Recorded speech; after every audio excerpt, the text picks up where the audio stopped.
everybody wanted that viral video every time. You know what I mean? Yeah. And once you go viral once, you know, and you don't know. Yeah. You know what I mean?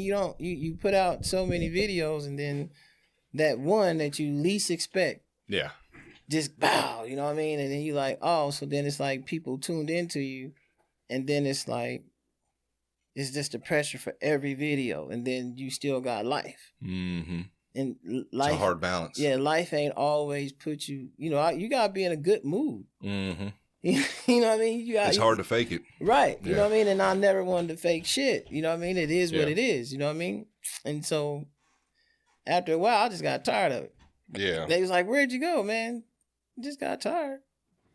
Because it's like I said, the internet, they treated me very well. And I didn't need to just keep doing it. Right. Because then it's like I'm just I'm entertaining. You know what I mean? And that wasn't your mission, was it? No. Yeah. It just turned out. It turned out that way. Yeah, because I always told jokes. You know what I mean? I always did stand up, and so the stand up was just me talking. It was never me saying, "Oh, I'm gonna be a comedian and let me go up here and tell them why the chicken crossed the fucking road." You know what I mean? Yeah. It's just It just kind of came natural. Yeah. Yeah. And so just hanging around the fellas and stuff. Yeah. Just getting the weed. For real. You know what I mean? Just getting high at a young age and just like the way the weed made me just flow and just feel good and not be, I used to be an angry camper. Yeah. Yeah, I used to tote guns. I used to jump on people. I used to do a whole lot of shit. You know what I mean? And then it's like now, with me about to be 50, I done seen so much. Right. One thing I've learned in life is that it don't matter what the fuck you do, really. From being poor to being rich to being somebody everybody knows to being somebody nobody knows. At the end of the day, at the end of your road, people only get 2 minutes to talk about you. Yeah.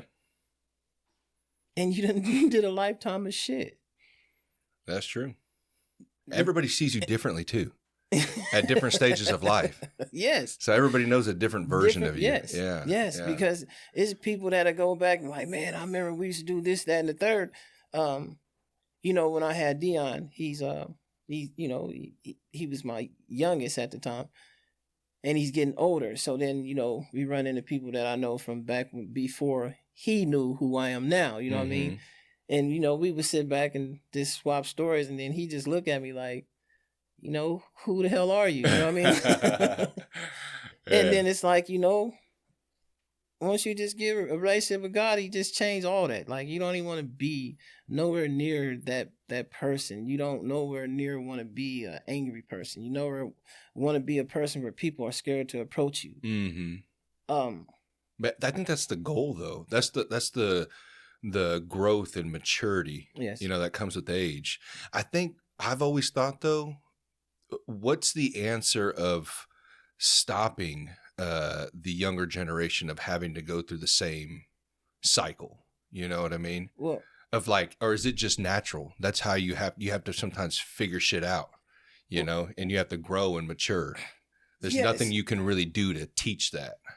Well, it's about the upbringing, right? Right. See, my kids that I had back when I was selling drugs and being that person and, all that, raising them to then raising, young Throttle, Dion, you know what I mean, and his brother. I'm a different man. Yeah. So their upbringing is different. So everybody say, man, your son is just so well-mannered. He's this, he's that. And I was like, well, he don't have a rowdy dad. Now, if I was a rowdy person and just all this and all that. They're going to emulate he's that. So then he would be that way. So I didn't want my son to be that way. I watched a lot of friends that people feared. I watched a lot of people do all that. And then you get somebody scared with a gun, they go shoot you. Yeah. Yeah, because I don't know. I'm scared of you.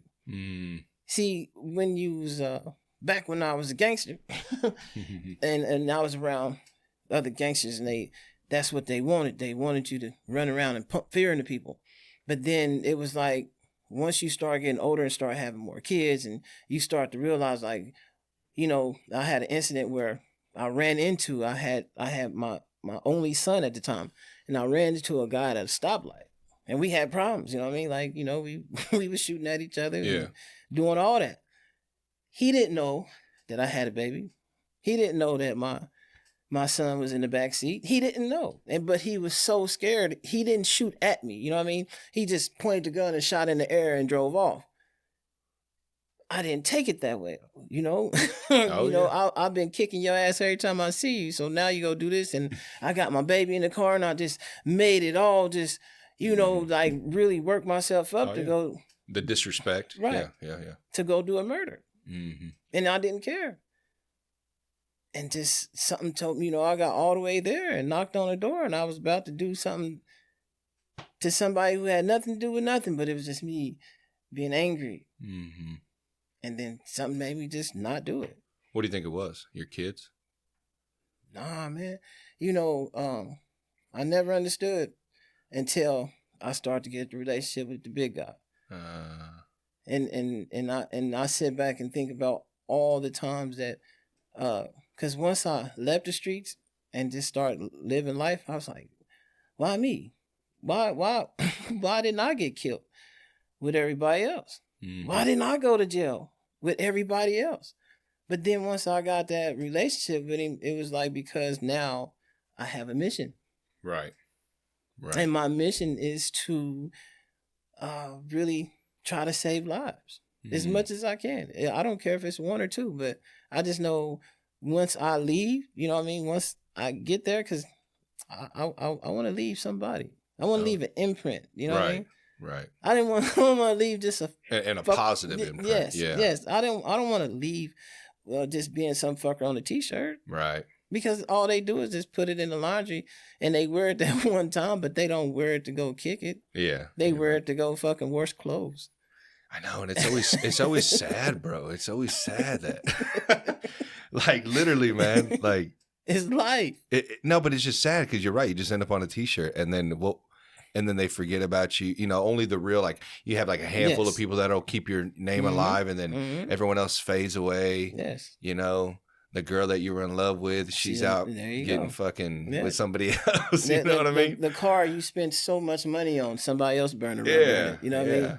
The things that you put so much shit in, everybody just fucking abuses it, because it's like, I always said, I wish I know, like, if I go to the doctor and the doctor say, well, like my father and my auntie, they all died of different cancers. And I learned a lot from their different cancers. People let people slowly make them commit suicide. Slowly, not quickly. My father, he was a cheater. My stepmother wouldn't let it go. He still cheated. But she was on his ass so much, he was so stressed from the work, and then going to work, and then coming home, and then she's on his neck regardless if he did anything or not, and it caused him to smoke more cigarettes, more cigarettes, more cigarettes, more cigarettes, more cigarettes. Motherfuckers don't quit smoking cigarettes till they get cancer. Yeah, that's true. Sometimes it's too late. People don't quit selling drugs until they go to jail. Yeah, and she probably should have just left him. You know what I mean? Yeah, it probably would have been best for both of them. Yeah. But it just wasn't set up like that, I guess. But he smoked and smoked and smoked and smoked and smoked and smoked until he developed lung cancer. Yeah. They argued more than anything. Yeah. So I always said, I don't want that. I don't want it. I just want to, I don't like so I don't argue. One thing about arguing, people say shit that they can't take. Once, you know what I mean? Once you say it, it's just there.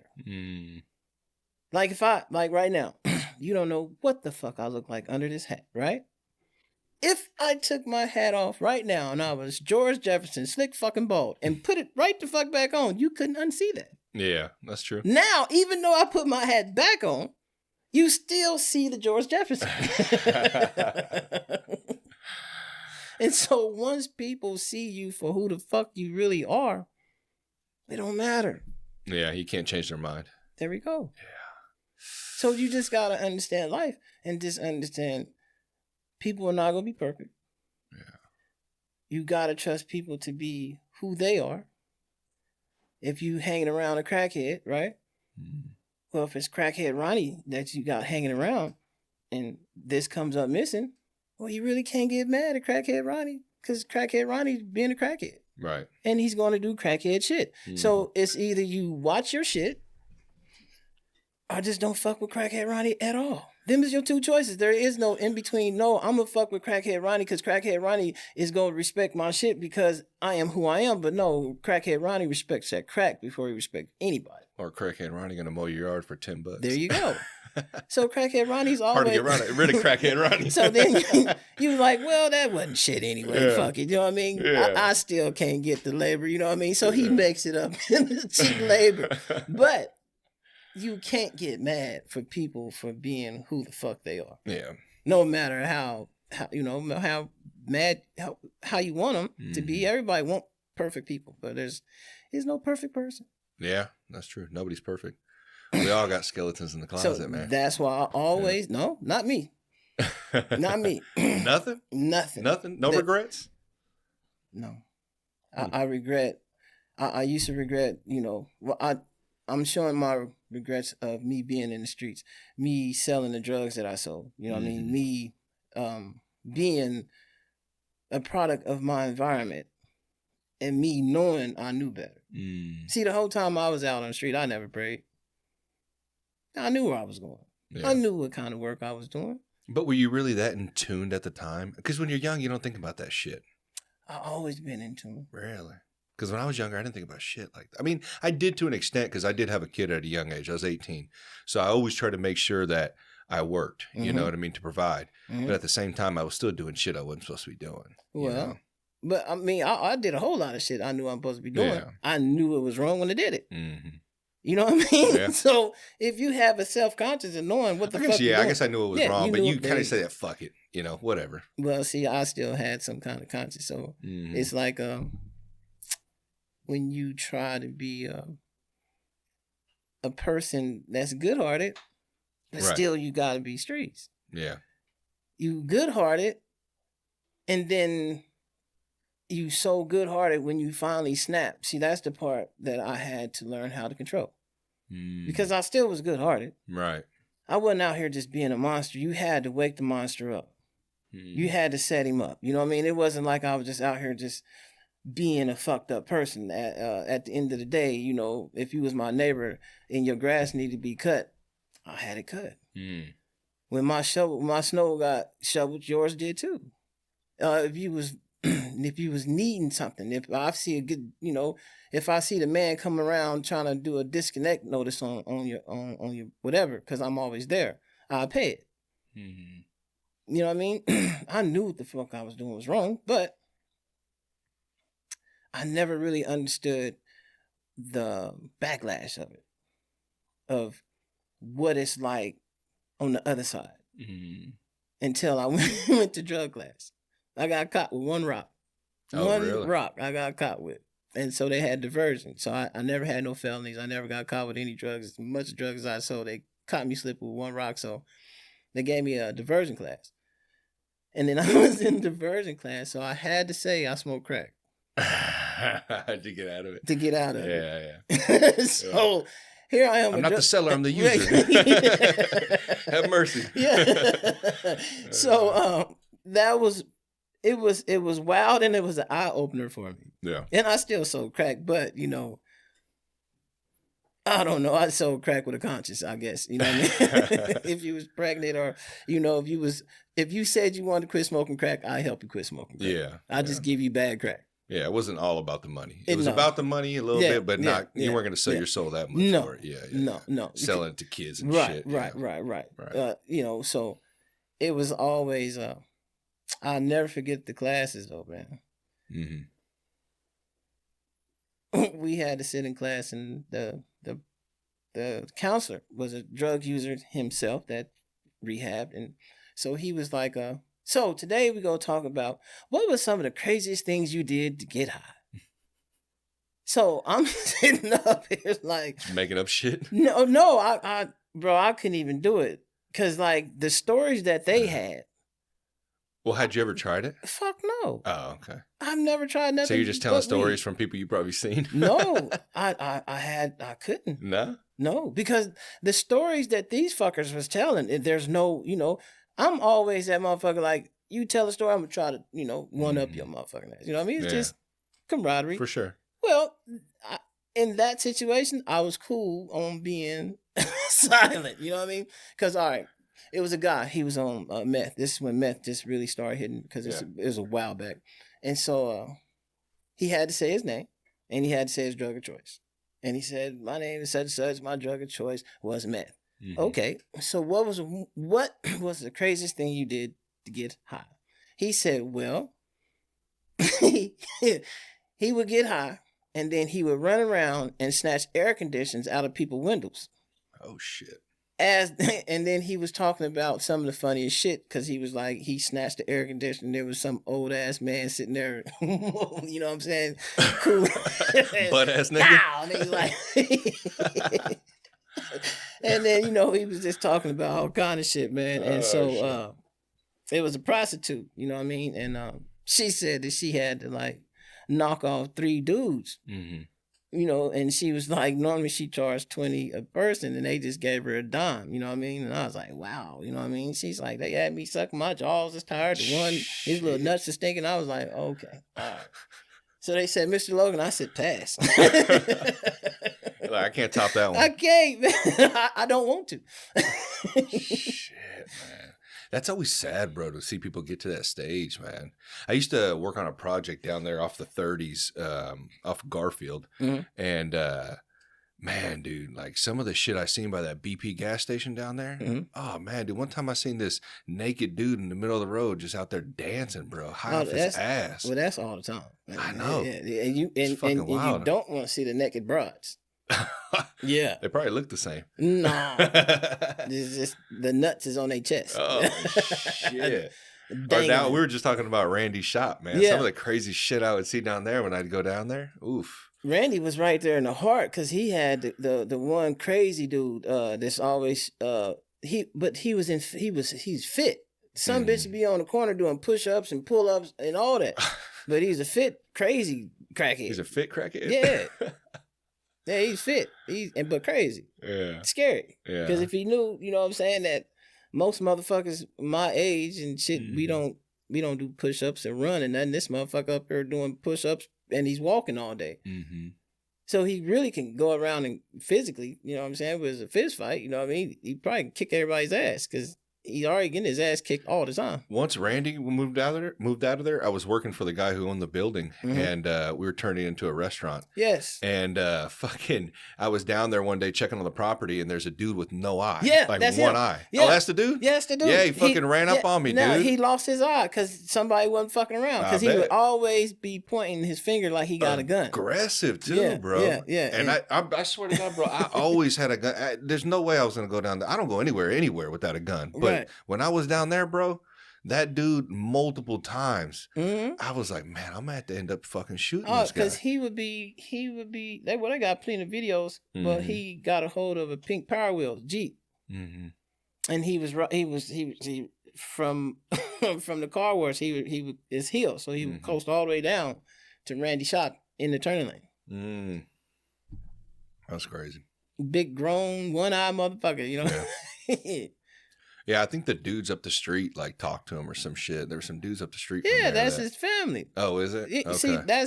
See, that's another thing. Like we got so many white homeless people in our neighborhoods, right?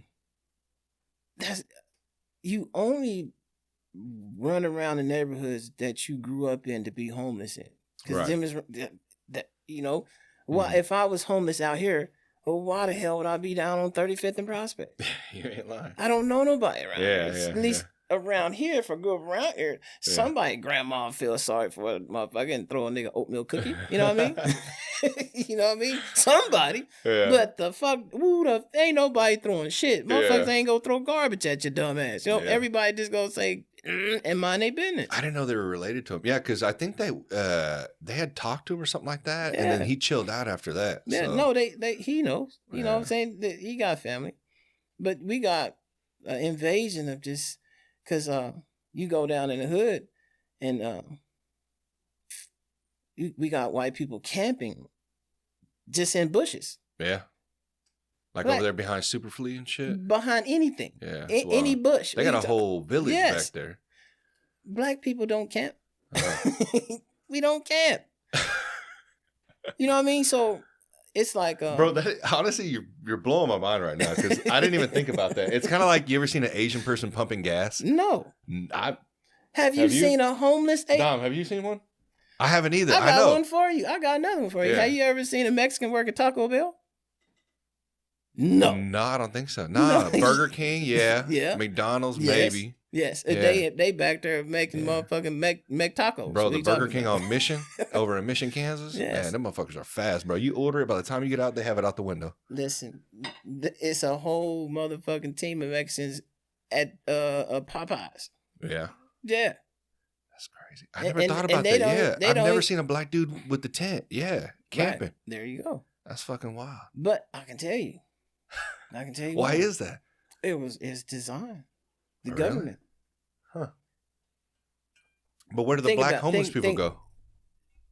I see them laying on the sidewalk sometimes. Like on Independence Avenue. But they be around the neighborhoods that they supposed to be. Right. Now, have you ever seen? Now you got homeless people everywhere, right? Mm-hmm. Have you ever seen a black homeless person come way out here? No, that's what I was thinking about. There we go. Because he wasn't homeless out here. Yeah, you're right. Man, I'm gonna start looking though. I'll tell you that. Where's that unicorn at? so this is how over 10 years ago, I would say, give or take, I used to drive tow trucks. Well, I still do, but I used to work for a company. Mm-hmm. So I would be everywhere, in the cracks and crevices of the. So. Right. You see an Overland Park paddy wagon or an ambulance that's not from this area. You know what I mean? I know the paddy wagon. I know it says Overland Park. So you start seeing late night, instead of them arresting their crazies out there because they have nowhere to take them, they was just dumping them down in the hood. Bro, I've heard about this. Yes. I seen it. I seen it when they first started doing it. I had a guy on here that spoke about this. He said that at some period they were taking ones from downtown and dumping them up here up north. Mm-hmm. Like they're just moving them places. Mm-hmm. So they go, we cleaned it up. But they didn't do shit. That's wild, dude. They have no more psych wards no more. You know that? Oh, I didn't know that. You got to be awfully rich. I told everyone when that World Cup comes next year, you won't see any homeless people in downtown at all. Oh, no, because they're about to build this big jail. Oh, yeah. They are building that. Yeah. Yeah, with the World Cup. But what do you do? What do you do with homeless people? You think that can be rehabilitated completely? Because some of them are fucking crazy. Like the guy we're talking about with the one eye. Well, a lot of them are crazy. Mm-hmm. And the reason being is the drugs, the opiates. Yeah. Right? Because most people, I seen how you work for these factories. Mm-hmm. Oh, you doing this all the time. Oh, you hurt yourself. Oh, you go to the doctor. You pay for this, what's name, and then the doctor, well, the job will pay, we'll pay you X amount of dollars if you just let us cut on you. Mm. Right? Oh, well, it's going to fix the problem? Yeah, but we'll pay you. When has anybody did anything for free, let alone pay you for it? Well, that's what I mean. What do you mean they'll pay you? Okay, so when you work for the city, you get into this program where they pay you, if you get hurt and they decide they want to do surgery, they pay you for doing the surgery. Really? Yeah. But you have to have that. You have to work for the city, or no? That's the only job I ever had, so that's the only experience I can tell you about. Okay, I see what you mean. Okay. You know what I mean? I've once I quit, I went from selling crack to junking cars.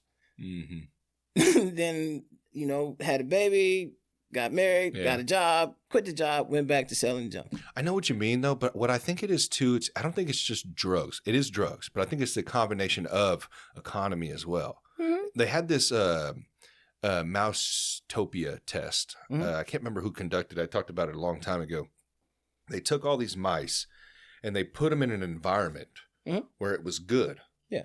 And they put, like, I think liquid heroin, or they put some type of drug in there for them to sip on. And so when they would do that, or they would leave them in there, they had like them hamster wheels, everything a mouse would want. Yeah. Food, everything. And then they had an environment where it was just shitty. Mm-hmm. Nothing to do, but scarce food.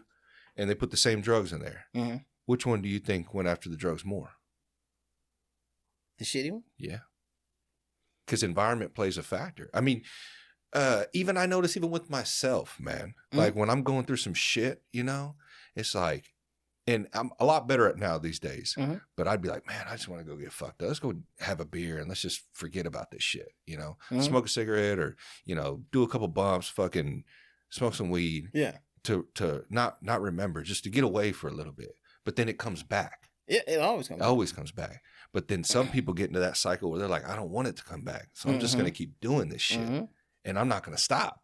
And then by then it becomes a habit. And we all know how hard it is to break habits. It's a lot of habits, though. Yeah. You choose your own habits. Yeah, I know. See, like. And I'm not saying they're forced, but I'm just saying I think a combination of all these different things play a factor. It does. Because people like to be like, oh, it's just the drugs. Like, you know, all these politicians get up there. It's the drugs. We got to go after the drugs. Well, why don't y'all look deeper than that? It could be more. Well, it's a lot more. Mm-hmm.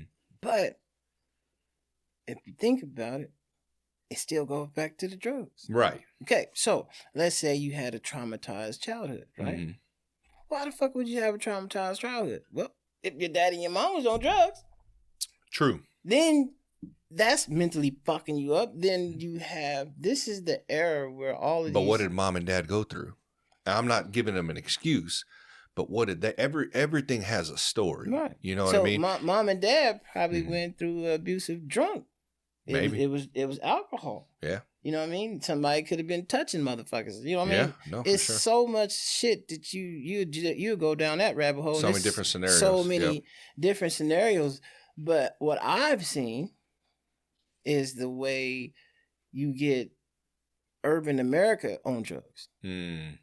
How do you get urban America on drugs? Well, go to the doctor. Mm. I don't give a fuck what you go to the doctor for. The fuckers go get you some pills. I feel like shit, not even urban. That's almost worldwide, man. I mean, they're just prescribing pills left and right to everybody. Right, but what I'm saying is anybody who has insurance. Right. Yeah. All right. I have. It's crazy because like you could break it down in every form and it's still the same. Mm-hmm. Tow business. If you got insurance, I charge your insurance company $500 for a tow. If you don't have insurance, it's $100 in a handshake. Mm-hmm. I went to the dentist prior to me getting a job before I got benefits. I go to the dentist, free x-rays, tell me what it is. I pay him a fee. He takes care of it. I get insurance. I got a $75 copay. Oh, well now, before this fucker sees me, I have to give him $75, right? Then it's a 10% that I have to pay for the procedure, right? And you're paying monthly. Right. So. Or every check. It ended up being the fucking same as I went in there with the cash. Yeah.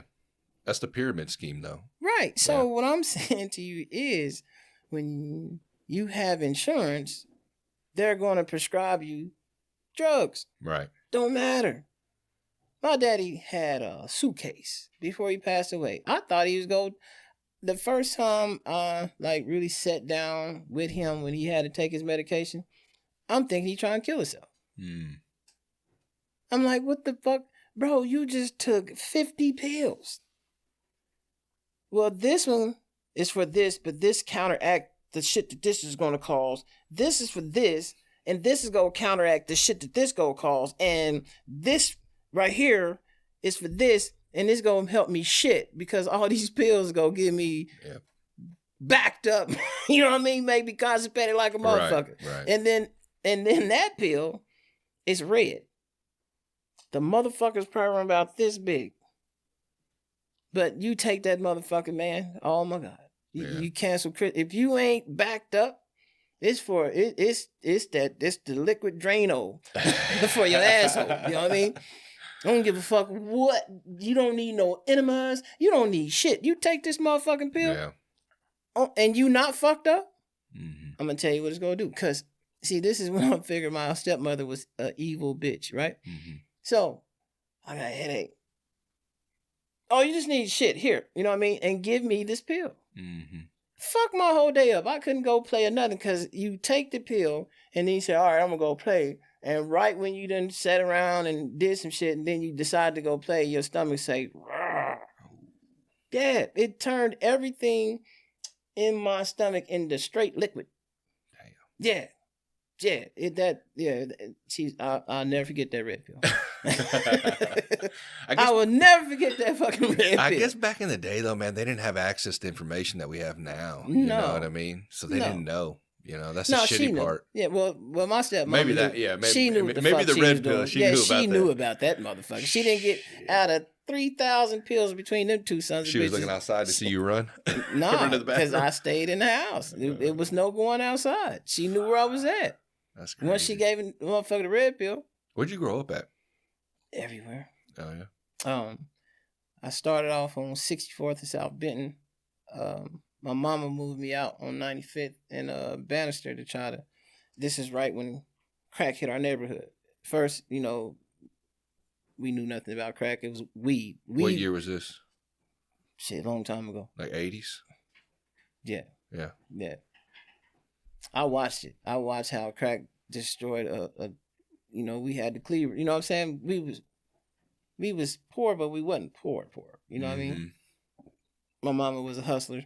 She sold candy. We had the candy store. My mom was a candy lady. Oh, really? So she sold candy in the living room, babysit, you know, in the family room. Yeah. And then sold dinners out the kitchen on Sundays. And then we would go for walks because we didn't have a car. And so she would make a game on who can collect the most cans. Because every year we would collect all the cans, basement be full of cans, and then she'd take us out of town. And that's how we paid for our trip. Yeah, my grandpa used to do that. He used to have a whole back room full of Miller High Life cans. That's when they was paying. Yeah. I mean, it was people who made a living. Yeah, it was get like what, like 3 or 5 cents or something like that per can? Per can. Yeah. Now I don't know what it is, but I ain't collect cans in a while. But back then, it was a hustle. Mm-hmm. You know what I mean? So that's why, I don't know. I didn't work. I tried it. But when you always been your own boss just forever that you know, it's just hard to just fall in place and it's just not about people ask me do shit. It's just the way people, you know, just because you think you getting paid more than me, you feel like you can talk shit to me. I was just talking to him about that today. I got a guy at my job the same way, and he's not even of any type of superior position, but he just that safety net of corporate backing. They're just like and I tell him all the time, you wouldn't talk to me like this outside of work. Yeah. Why are you talking to me like this right now? What's wrong with you? I used to do shit because then they was like, Mr. Logan, in the end, the Pens gonna win. I said, well, motherfucker, you gonna get carpal tunnel, nigga, because I'll make sure you keep writing me. I'm gonna keep doing shit. If that's the only threat, I come from a fucking crack house, nigga. I come from motherfuckers where the threat is, I'm gonna shoot you. Nigga, you talking about in the end, you gonna write me up? Keep on writing. Yeah. So then once that wasn't, they couldn't threaten me with that because I didn't care. Was this when you were doing the towing stuff? No, I worked for the city. I worked for I was a pipeline. I sat around and waited for pipes to bust like a firefighter, and then we'd go in there and save like the you day. were working for the water department? Mm-hmm. Yeah, damn, that's crazy, dude. Yeah, but then once child support got a hold of that shit, because it's crazy. You know, I took care of my kids. Mm-hmm. Wasn't with their mom anymore. Their mama really just like kicked the kids out and made them come stay with me. and then put me on child support. Oh, how does that work? You know what? It's supposed to break me. Because she did everything, thought, oh, he ain't selling crack no more. He ain't going to be able to survive. So let me throw these kids on his ass. You know what I mean? Mm-hmm. And it was just a really test of a man being a man. Mm. You know what I mean? Just really having faith. Because I was at my lowest. Yeah. And I had everybody. And I just said that one prayer, man. And I never went back. Really? Kept the same number. What do you mean the same number? My phone number has been the same since cricket. Damn. I've been having the same T9 days. Yeah. That's crazy. Yeah, the 10 cent a minute days. Yeah. No, I meant T9 the text. Oh yeah. Remember he has to hit it 3 times to hit a T? Yeah. Yeah, I've been having the same phone number. Yeah. Since then. Yeah. And that just shows. So you left there and then just started doing your own shit? Is that when you... No, so what was going on, I was junking cars. Mm-hmm. And some things had happened and I wasn't junking cars. And so it was like, oh, well, now you married, you got kids. Now you need to go get a job. Right. You've been hustling all your life. Now you need... I'm like, well, fuck, I'm 35 now. You know what I mean? Like, shit. Mm-hmm. So then I did a lot of bullshit jobs, man. And what it did was it humbled me. Because, yes, when I was making the money, I guess it, when you used to making this money. It's hard to go back. Right. Yeah.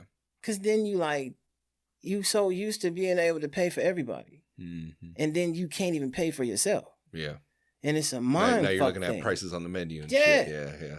Now I'm being creative and thrifty because it's like, okay, I got all these kids dumped on me. I got a new baby, a stepson, and all this shit now. And I'm broke. I go to work every fucking day and bring home $425 every 2 weeks. Damn. Faithfully. Didn't make a penny over. That's crazy. Yeah. And we didn't have welfare. We didn't have nothing. I was not on none of that. Mm-hmm. So then I got back into junking. So I'm junking and I'm working now. Things because what it was. I was working during the day. I was driving street sweeper. Mm-hmm. And I told my boss, and I'll never forget. I said, bro, fire me.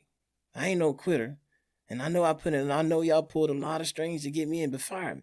So child support won't be fucking with me and I can get unemployment. You know what I mean? Right. Because if I quit, you know what I mean? They're like, oh, you know what I mean? So he was like, man, how bad do you need? I said, bro, I need my days, bro. He said, there is no street sweepers at night, so I don't know what to tell you. So I was like, shit. He said, well, I'm going to do this because I like you. I'm going to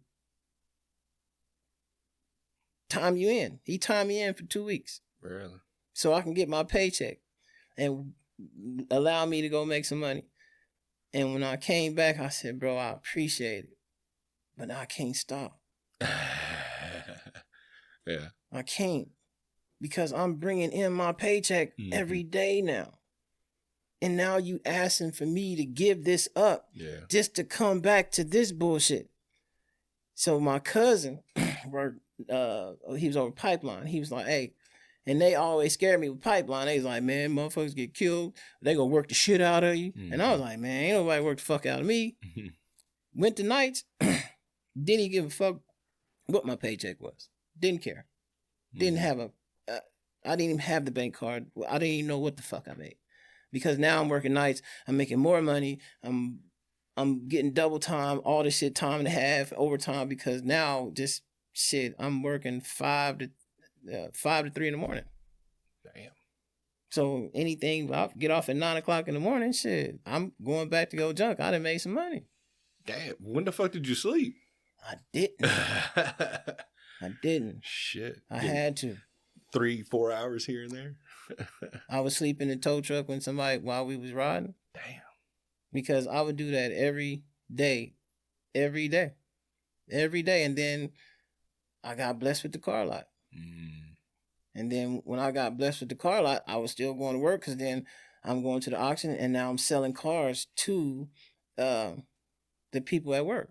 How did the car lot all come about? Like, and how long ago was that? Because we were looking at a video earlier. That was like from 9 years ago. That had like 1 million views on it. So the car lot, that was 9, 10 years ago. Oh, was it? A friend of mine, because I always sold cars. Because when I was junking, I was always selling cars. I've been selling cars since I've been selling crack. What do you do? You just get them and fix them up and then sell them? Yeah, that's about it. Yeah. Or sometimes don't fix them. Yeah. Tell the motherfucker what's wrong with it. Yeah. Bro, you have this line that used to crack me up. I still remember to this day, and I heard you say it on there. You were like, if your motor's knocking... No. If your what did he say? If your motor's knocking and your transmission slipping, don't bring that bitch back tripping.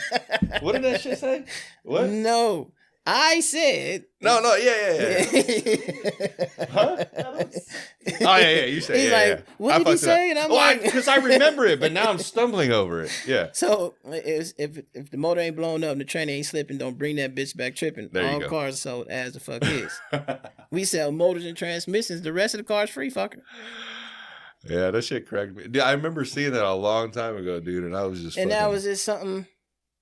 Because all right, before the commercials, I was selling cars, and you just get motherfuckers that ain't got no money, and then they want all this shit, and I'm like, listen.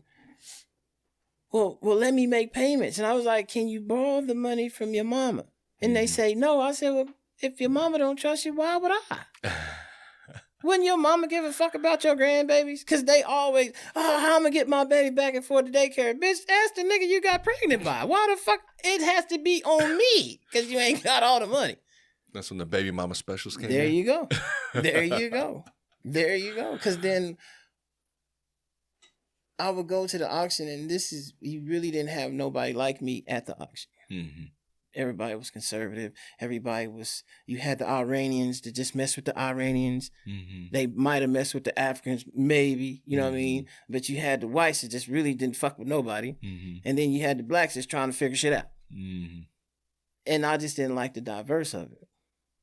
I didn't like it. I've been to a couple of them. It gets kind of wild up there. Well, where we was going, I didn't like the diverse of it because I see you fuckers every week. Mm-hmm. Twice a week.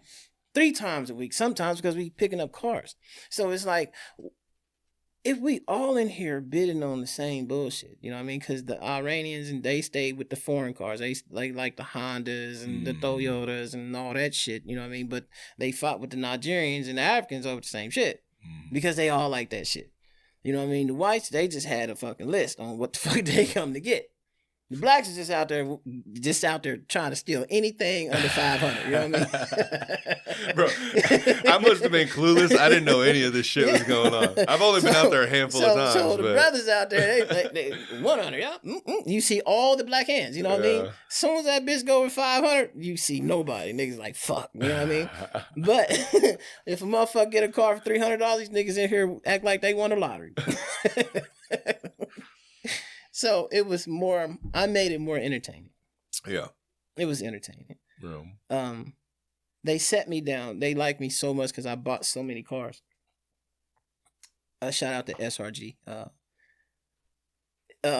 They set me down and said, hey, Mr. Logan, we see you buy a lot of our cars. I'm like, yeah, because a lot of their cars don't nobody buy because they repost. Mm-hmm. But it was just because nobody bought them because they look like shit. It was baby mama specials. Mm. It was just women driving Suburbans, minivans, and it was like these bitches just bought shit and just threw it in the back. Hey, shut the fuck up. You know what I mean? It would be shit every fucking where. Yeah. But I junk cars. So I didn't give a fuck. Mm-hmm. Trashed interior, shit. I got a whole car over here with a blown motor. Interior look good. Put that shit in there. This motherfucker new. Yeah. You know what I mean? So they sat me down and said, well, Mr. Logan, we put X amount of cars in the auction today. We're just looking for this number. So if you can help us get to this number right in here, we'll look out for you. I said, all right. So this is what they do. I bid on some shit and the auctioneer be phone call. $400, $300, phone call. Oh, you ain't gonna get it. So in order for me to make sure I got those $300 to $400 cars, I had to make it up on these higher end cars. So I would help him run the bid up. Because if I bidded on it, everybody wanted it. Right. I always wondered if shit like that went on. Yeah. Yeah. I figured. So as long as I'm this car, as long as this motherfucker got up to 1,500, and this car got up to 2,000 and shit like that, then I was for sure win to get all 8 of them fucking cars. I bid at $200-$300 worth. Or I'd see guys when I would go up there, and they'd be like, they'd lose, and they'd be like, I'm gonna make them pay though. And they'd still keep. Yeah. I'm like, you better watch out. You're gonna end up with that car. Yeah, but you know that happens. Yeah. That you know it was. It's like being at the casino, man. They're out there gambling. Man, listen, man. I can tell you all kind of stories about that auction because that's why I had to change the diversity of it because it was 2 people bidding on the same car that had the same number. Wasn't nobody else bidding on it. Me and you, same dealership. We bidding under the same number, bidding on the same car. And they don't know, or they know? Yes, they standing right there. The 2 black people, and I was like, "This is fuckery. Why would you do that?" So the car really could have went for $300. It was not a fancy car. It was the fact that I told you, if you want to bid on this car, give me $100 and I won't bid on it. Oh, I see. And then you say, man, fuck you. You know what I mean? And they go, fuck you go tell me. Yeah. And I say, okay. $300. You hit $400. Anytime. These fuckers did this shit, man, and ran a $300 car up to $3,500. And then he said, now you can have it. Ooh. And I said, this is some of the dumbest shit. The car wasn't nothing worth around about $1,000. Can you back out of that or no? You're stuck. Fuck no. Damn. Only way you can back out of it is pay $1,000 reneg fee. Oh, shit. And then you got to pay to put it back in the auction. And now they go, you bought it, and they go put it in your dealership and then resell it. So then when they go to resell it, they seen that it went from here to here, and it's not going to go up no more than anything because they like, why is this motherfucker putting it back in the auction? Yeah, something's wrong with it. Yeah. So it's just a way, man, listen, I had all kind of tricks. That's crazy. I would take antifreeze, take a bottle of antifreeze, and just pour it on top of the motor. And so when they drive through, you like, you smell antifreeze? The motherfucker think I blown head gas. Bro, I did not know all this shit was going on. That's fucking crazy. I used to go with a bucket and take all the change. I'll go the day before and take every last... All the change out the back seats and shit? Yeah. Out the car, period. Yeah. I remember I bought a car because I put all the money in it. Holy shit. What's the most you ever found? No, what I'm saying is I didn't put the change. So I take all the change. It was one car and it just had a lot of fucking change in it. Oh, really? It was just too much. Huh. So I took all of it out and put it in a more fucked up car. And bought the car because I couldn't get all the change out the auction without them seeing me with it. Like, it was a lot of change. Yeah, seeing you walking out of there with it. Yeah, that's crazy. I had fun I don't know. Before COVID, I had a ball at the auction. What happened after COVID? It was just all online or what? It was all online. Oh, that sucks. I couldn't do my Mexican stare down because if I wanted a car, I'd just stand there and just like, I'm going to get it. You know what I mean?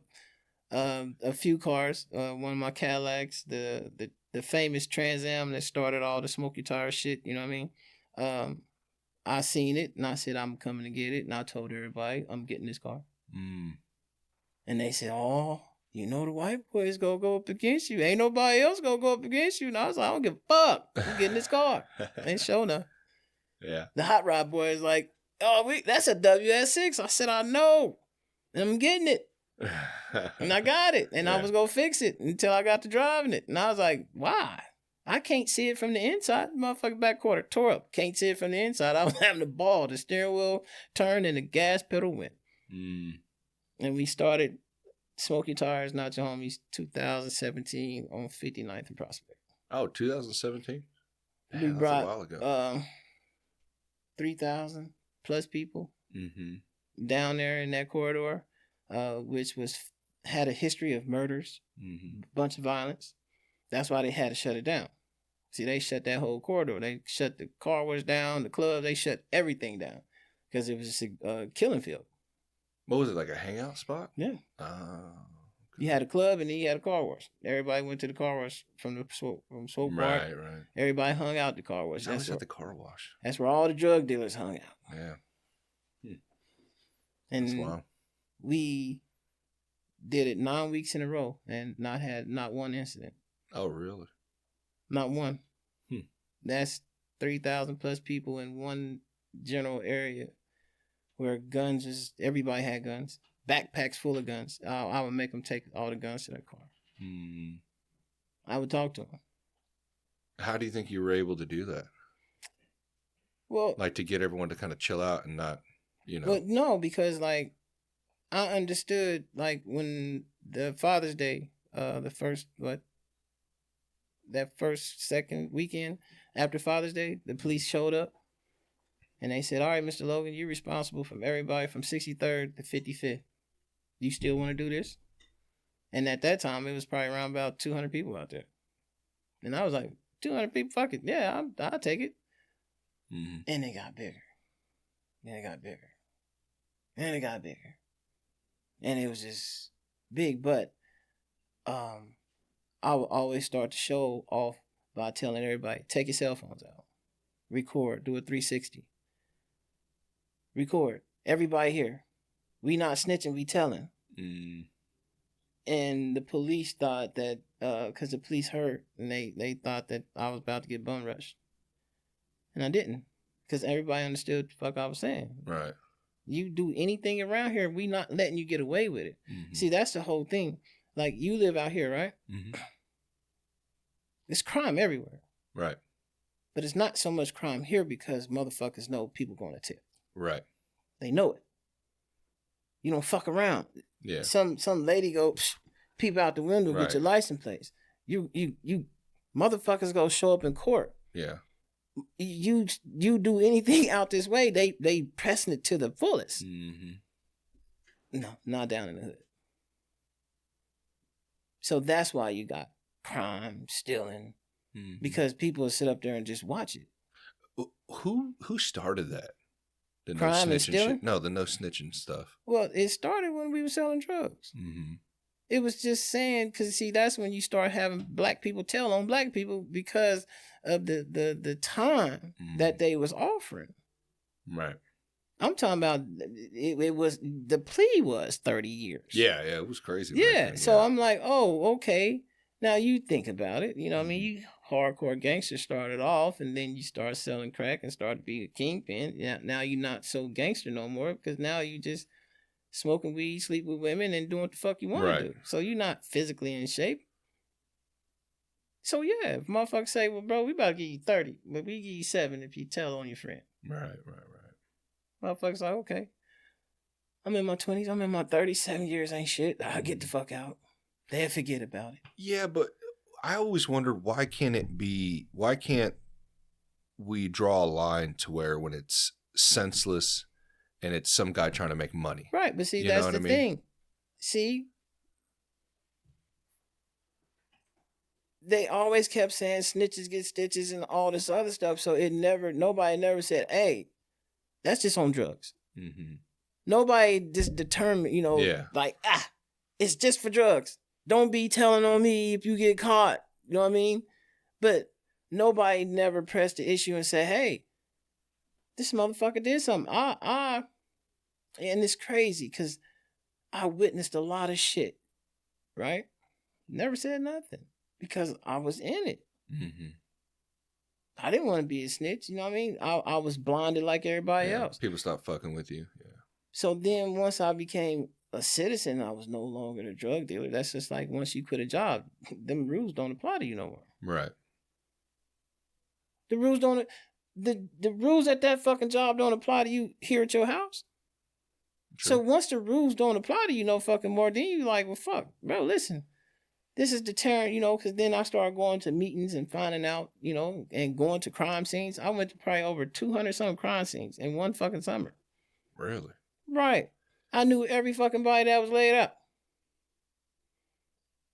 I went to try to say, okay, maybe it's just the police they don't want to talk to. Maybe if I show up, you know what I mean?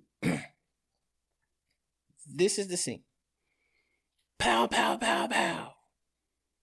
Somebody called the police. Tyrone then shot Harold, right? Everybody know who the fuck did it. Police show up. Now you said call the police. The police show up like, hey, anybody know anything? Fuck you. Yeah. Do your job, hunky. What? What? Mm-hmm. I'm apologizing to these boys in blue because they come. You just said this motherfucker shot this motherfucker. And the police is here, you supposed to tell on him. Right. Yeah, he ran in that house right there. No. And so I get it. I get it why the police ain't trying to like fucking solve crimes. Right. I get it. I totally understand. If I was the police, I wouldn't give a fuck neither. Why? Why call us? And y'all just go say, fuck you. The problem is, though, is when they stop giving a fuck, then the community gets upset, though. But I'm just saying, though. So it's like a lose-lose. Yes. Yeah. Yes. And then I can understand that some of them are probably scared. You know what I mean? If you say something, they find out that so-and-so said this, you got to live in the community. Bruh, you could face repercussions. Listen, let me tell you something. Yeah.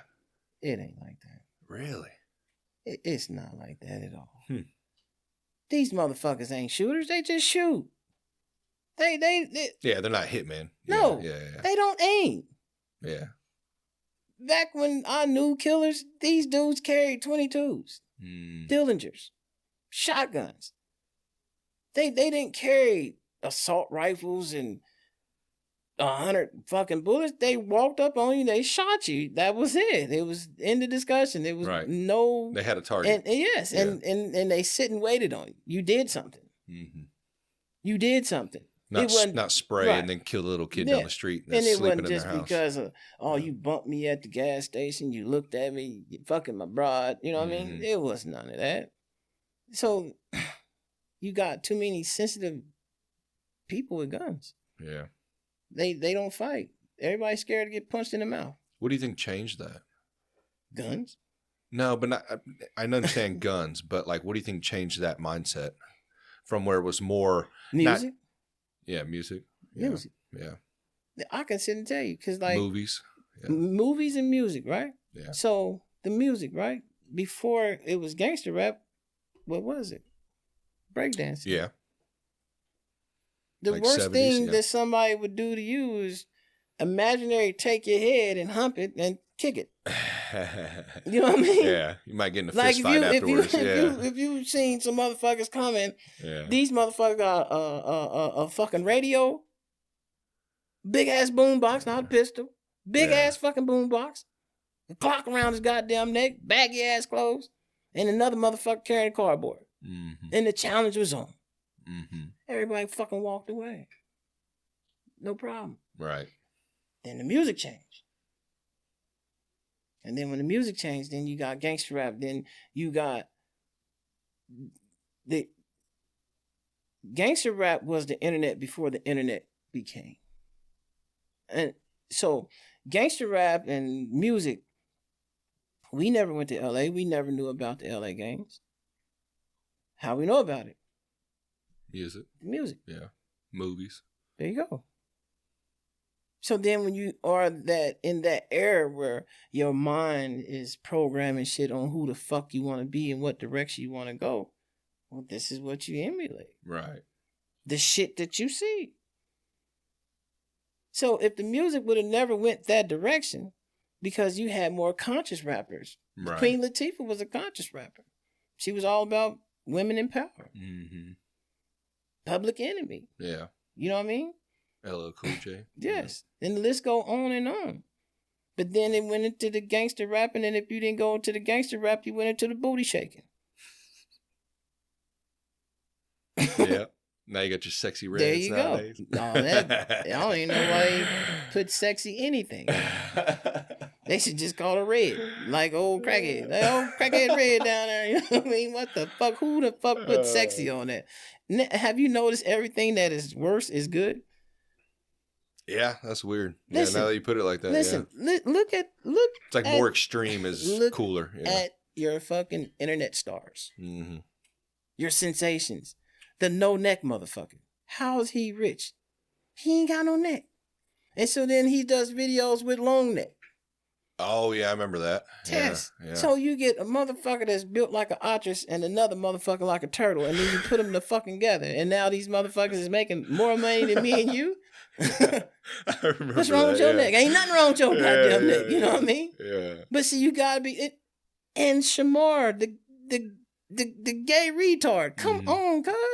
I haven't seen that one. You ain't? How the hell you ain't seen the gay cripple nigga? Nah, I've never seen that one. Oh, I'm about to pull that up after. We need to get this TV fucking going, Dom. Yeah, because if you look up gay cripple dude, it should be on. That's what I'm gonna type in after this. Yeah, dude. But how do you battle that? How do you not let people? Because I'm with you on this shit. Right. I've had this discussion with Shug Easy, who runs a breakdancing school out in Kansas, and he explained to me the same thing because he says he's considers himself a hip hop historian. Mm-hmm. So he kind of broke it down for me in one of the episodes when I had him on. And we talked about it, and I even told him for myself how influential hip hop was for me, you know, especially me only growing up in the hood for a small amount of time before my parents moved me up north. Yeah. But I was still thinking I was this person because I wanted to emulate, you know what I mean? Or I hung out with a couple of people back from there, and I wanted to be like that. Yeah. You know, you're young, you want to prove things. You want to fit in. Yeah, but it don't make any sense. Like as I'm older and I think back. And I'm like, what the fuck was I doing? You know, but when you're young, you don't think about that shit, man. You're really susceptible to art, you know. And, a lot of shit. Yeah. And I came from a good home, you know, and I still wanted to try to emulate that. So it ain't even always the home, you know. No, it's not the home. It's just how influential music and movies can be. And then it's also the time. It's the what? The time. The time as a parent that you spend with your kids. Right. You know what I mean? At a certain age, we stop spending time with them and really getting to know them and knowing who the fuck they really hang. Because of maybe work or you're tired or whatever it may be. Just as they get older, you know, because like Dion, he's 14 now. And he's always been in the light. Mm-hmm. You know what I mean? Especially when we started doing cash cars and I had him and we was doing all the car shows. That's when, you know, I was traveling out of town and riding horses and doing all kind of shit because I was making a shitload of money selling the shit out these ragged ass cars. And so it was my second win, I felt. Because like when you sell crack and you make that much money, you can't really, as a smart motherfucker, you really can't do all that. Because you know, then people go be on your ass. You know what I mean? Right. Because if you're too flashy. Once you're too flashy. Yeah. Once I started making that legit money, it just went. You know, I was like, well, I ain't gotta say this money, shit, because I ain't going to jail. Right. I'm not doing nothing wrong. And I felt like, shit, I earned it from all them hard fucking times. You know what I mean? Because it was like. They always say, God go bless you. They always say that. They always say, God's going to bless you. And then when you look for it, you never get it. You never get it. Because you're looking for it. It's not a blessing if you're looking for it. So I learned to just say a prayer and keep going. Right. Pray on it, keep going. Just keep going. In some kind of way, things will go out your way. And it's like, I don't know, because you work so hard for shit. You know what I mean? Because like this smoke your tire shit, I work so hard for that. I work so hard for it. Now, there's no resistance. There's no fighting. I'm no longer going to jail behind it. Now, I'm an outstanding citizen.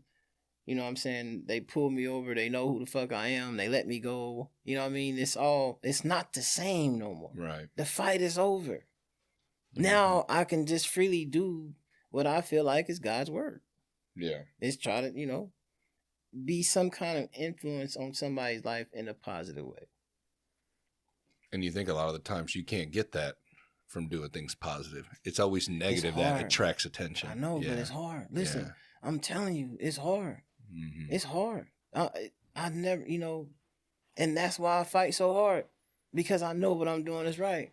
Right. You know what I mean? I took a lot of losses in this shit. A lot of losses to get to where I'm at. Yeah. You know what I mean? So, but I'm here. Mm-hmm. I got it. And it's half-assed doing what, because now I've been off the streets for so long. It's a new generation of kids that brains are warped off of the drugs and TikTok. Yeah. And so it gives me the opportunity to talk shit. I talk shit. So I say shit in a talking shit manner for you to listen. Yeah. And so that's what I do. So, but I've always respected that, man, because you're real about it. Like, even with the, what's the thing you have? The Throttle Dome? Throttle Dome. Mm-hmm. Like, I always see you on there. Like, I was just looking through your stuff today, too. Like, you're like, hey, I don't know how many fucking times I gotta say this. Yeah. Don't bring fucking guns. Yeah. If you're gonna bring guns, we're gonna kick you the fuck out. Like, like, you're not sugarcoating anything. You ain't hiding behind anything and putting it in small little parentheses at the bottom of the flyer. No. Like, you're telling them, hey, we ain't doing this shit here. And you're addressing the problem. You're standing your ground on it. Well, you have to. Yeah. No, because. Do people fuck with you on that? No. That's cool. Because I don't care. Yeah. See, if you care, they might fuck with you. Yeah. That's the thing. If you're trying to keep an image. Yeah. If you're trying to be a likable, I don't give a fuck if you like me or not. I don't. For real. I'm one of them people, I really don't care. Yeah. If you fuck with me, I'll fuck with you. Yeah. I'm telling you, I'm your friend to the motherfucking end. Yeah. But if you don't fuck with me, I don't care. Because like we said at the beginning, everyone's going to perceive you in whatever way they're going to. You can't change that. You can't. Yeah. You can't, people were saying I was selling so many cars. I'm selling stolen. They got to be stolen.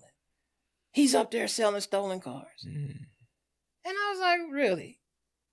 I'm publicly selling stolen. Well, if I sold a stolen car, when'd you buy one? I had people saying that they bought cars from me and they blew up the next day, and I never seen these sons of bitches a day in my life. For real. You selling stolen cars with 1 million views on YouTube. Right.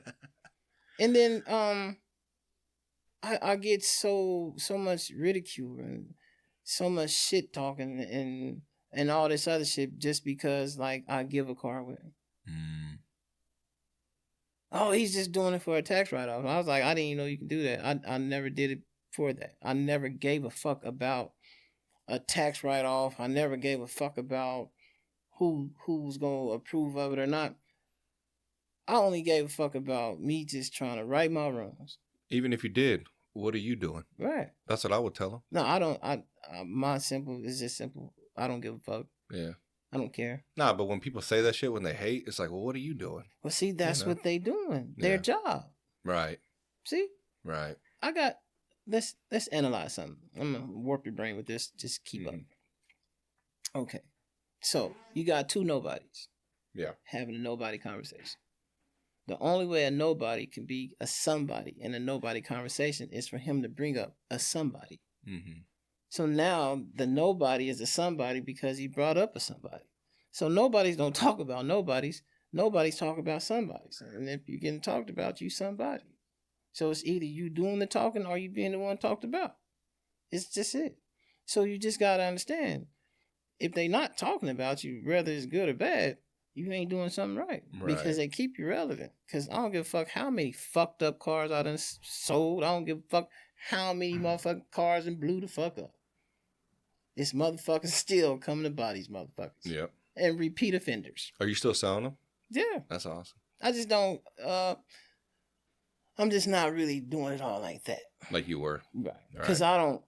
But cash cars is still a thing though, right? I just don't. See, the attention that shit gets is unwanted attention. Mm.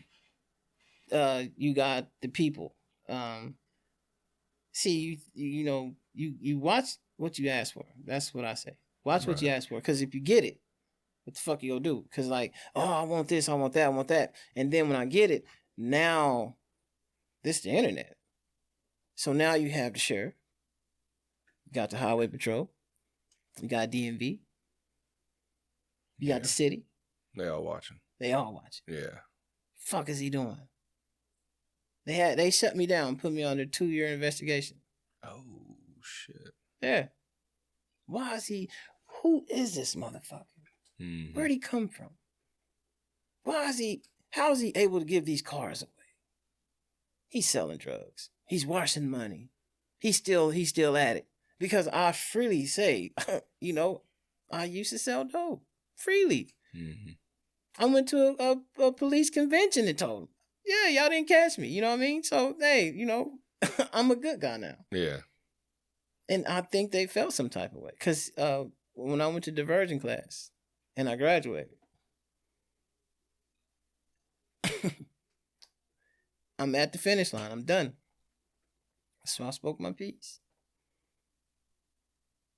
I just told him, you need to have a program for rehabilitated drug dealers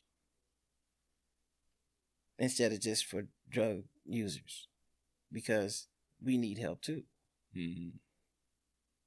Especially if you grew up in the shit, just like you had kids at a young age. I had 2 when I was 17. They was pregnant when I was 16. Both of them came when I was 17. See, you went to work.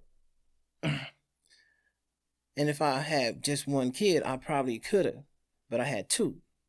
So I had to get creative with my paychecks. Well, I'm making, $9 an hour? That's good money at Hypermart. You know what I mean? Being a cart pusher. I had to get creative. I had to get boxes of Pampers for both of them and boxes of Enfamil for both of them. Shit, that was my whole check, just that 1 box in 1 case. How do I split them up? No. Got creative. You take that and put it in the car, go back in with the receipt, go pick it up, walk back out. I paid for it. Hey, I will say, I went to work because I was a horrible drug dealer. I tried it, was not for me. Right. I don't think I made any money. It ain't for everybody, man. It's harder than you think. I was great at it. It was not. I tried to deal weed. Couldn't do it. Oh, horrible weed dealer. Smoked it. No, I didn't. No? I just everyone thought I was a cop. Oh yeah. Yeah. Yeah. You can't. You probably a haircut. Probably. But hey, you know what? They're like, man, this guy's a fucking cut. This guy's a narc. As much as I hate to say that I was a great drug dealer, I was a great drug dealer, but it was things that I did to separate myself from the rest. I'm gonna tell you, this is a funny story. The police would always pull you over because they see the same car. Right. So I would go buy cars. That's how I started selling cars. Selling cars was just a cover up for me to sell drugs in the same neighborhoods because I kept running into the same police. So what I would do is put my number and everything on these cars, and I'll just ride around and it'd just be me advertising. One day I was cooking crack, right? And I was drinking a Tahitian treat or a Vest Pop or some shit. And the process is to heat it up and you gotta cool it off. Well, you use cold water. And this time I just used pop. Don't know why. Tried it. Mm-hmm. Turned into some red shit and I was like, oh shit, I'm fucking crack up. So I had a guy that I kept with me. You know, every drug dealer keep a crackhead with him to do a lot of shit. You know what I mean? It's like he's a Mr. Belvedere. You clean him up, take him to the barbershop. He ain't paying for shit. He just makes sure you got your cigarettes. You know, he keeps you on track on picking your kids up. He runs all the school. Yeah, you know what I mean? Because sometimes, you know, I used to send C to go pick up kids too. You know what I mean? But I went to C and I said, C, try this. And so it was, now mind you, it was like a red cube. You know what I mean? He was like, come on, man, I ain't did nothing, man. I ain't never stole nothing from you. And I was like, well, he's like, man, that look like poison. And I was like, nah. I said, just try it, man. And so he tried it. And so as a drug dealer, when you cook the shit up, you look for a sound and you looking a motherfucker dead in their eyes.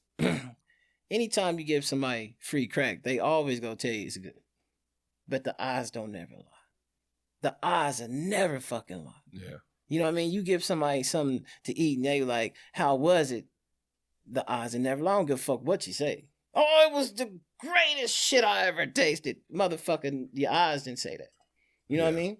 Because the first reaction is always the best reaction. Mm-hmm. So he smoked it and he gave me the reaction I was looking for. But then he gave me an added bonus. He was like, what the fuck?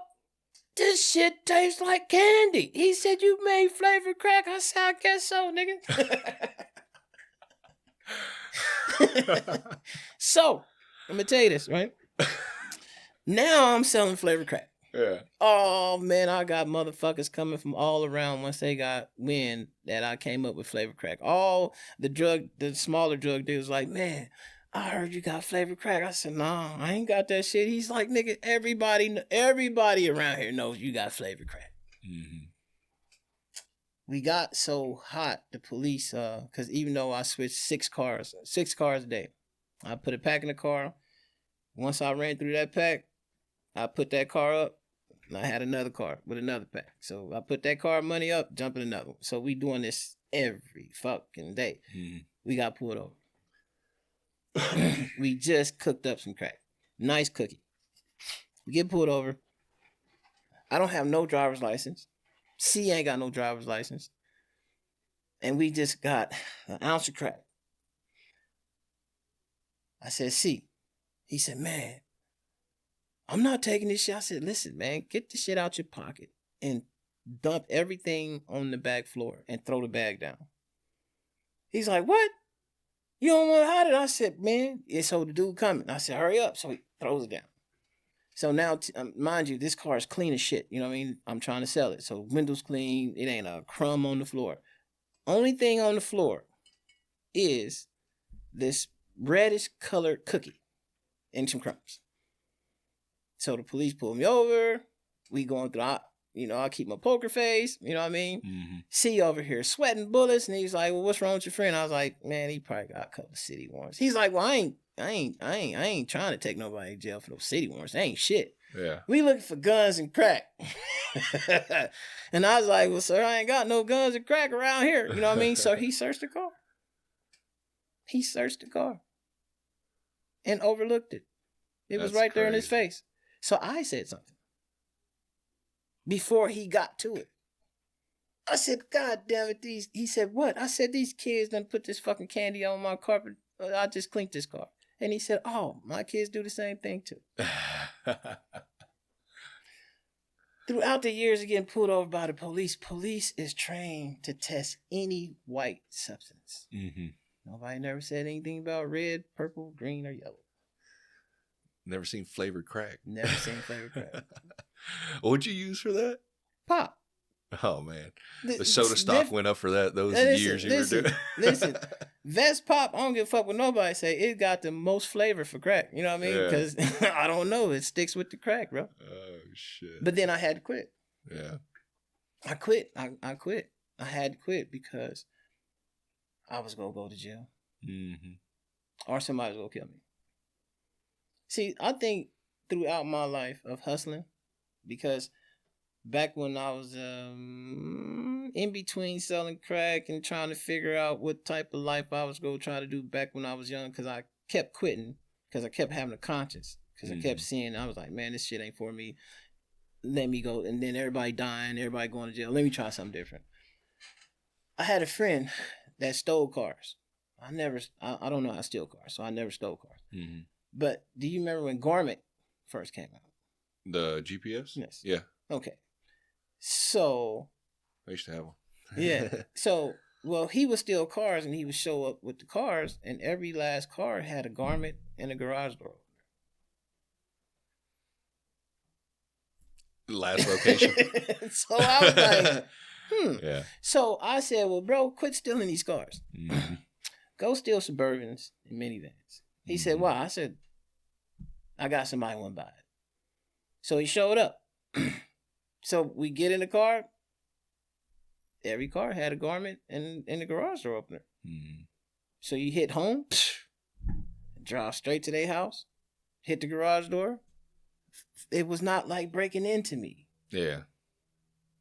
At that time, I didn't feel like I did shit wrong because I didn't steal the car. And your car took me to your house and I didn't kick down on the door. The motherfucker rose up.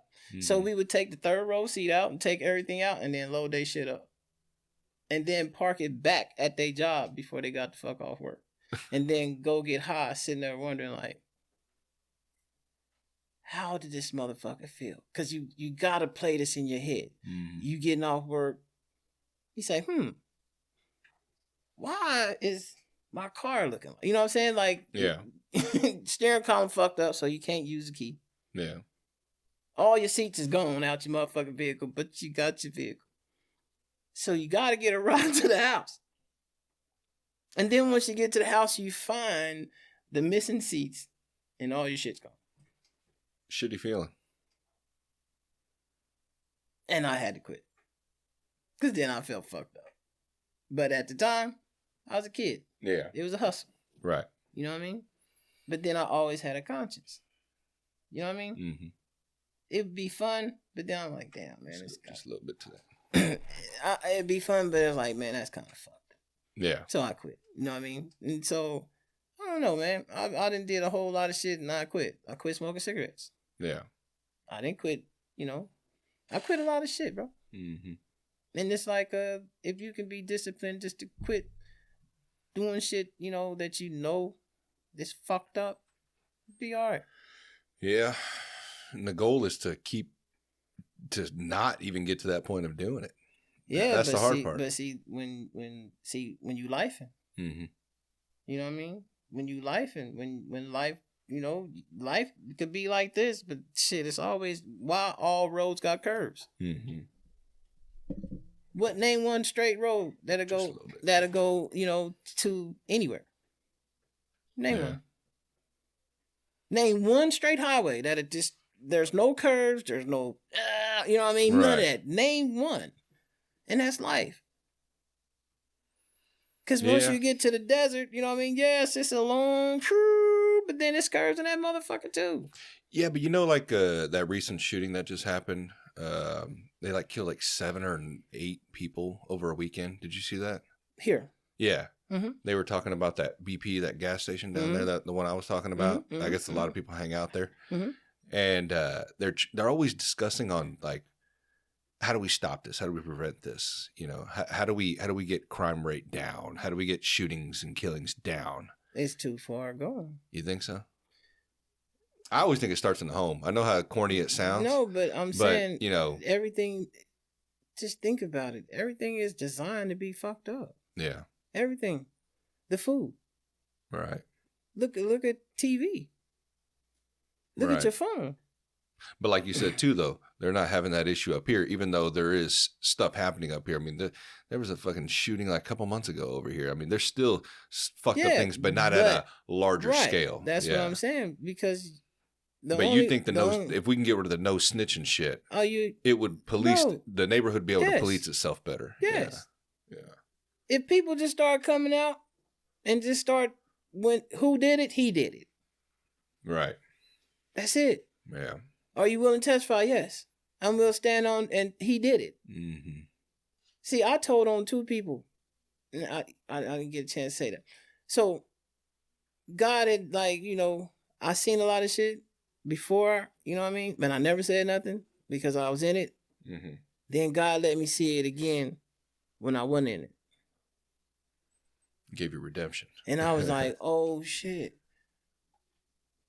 And I had a split second to either tell or act like everybody else. And I seen it happen. I seen what it was over. He didn't say, oh, you did something to my kid. You know what I'm saying? It was like, give me the $20.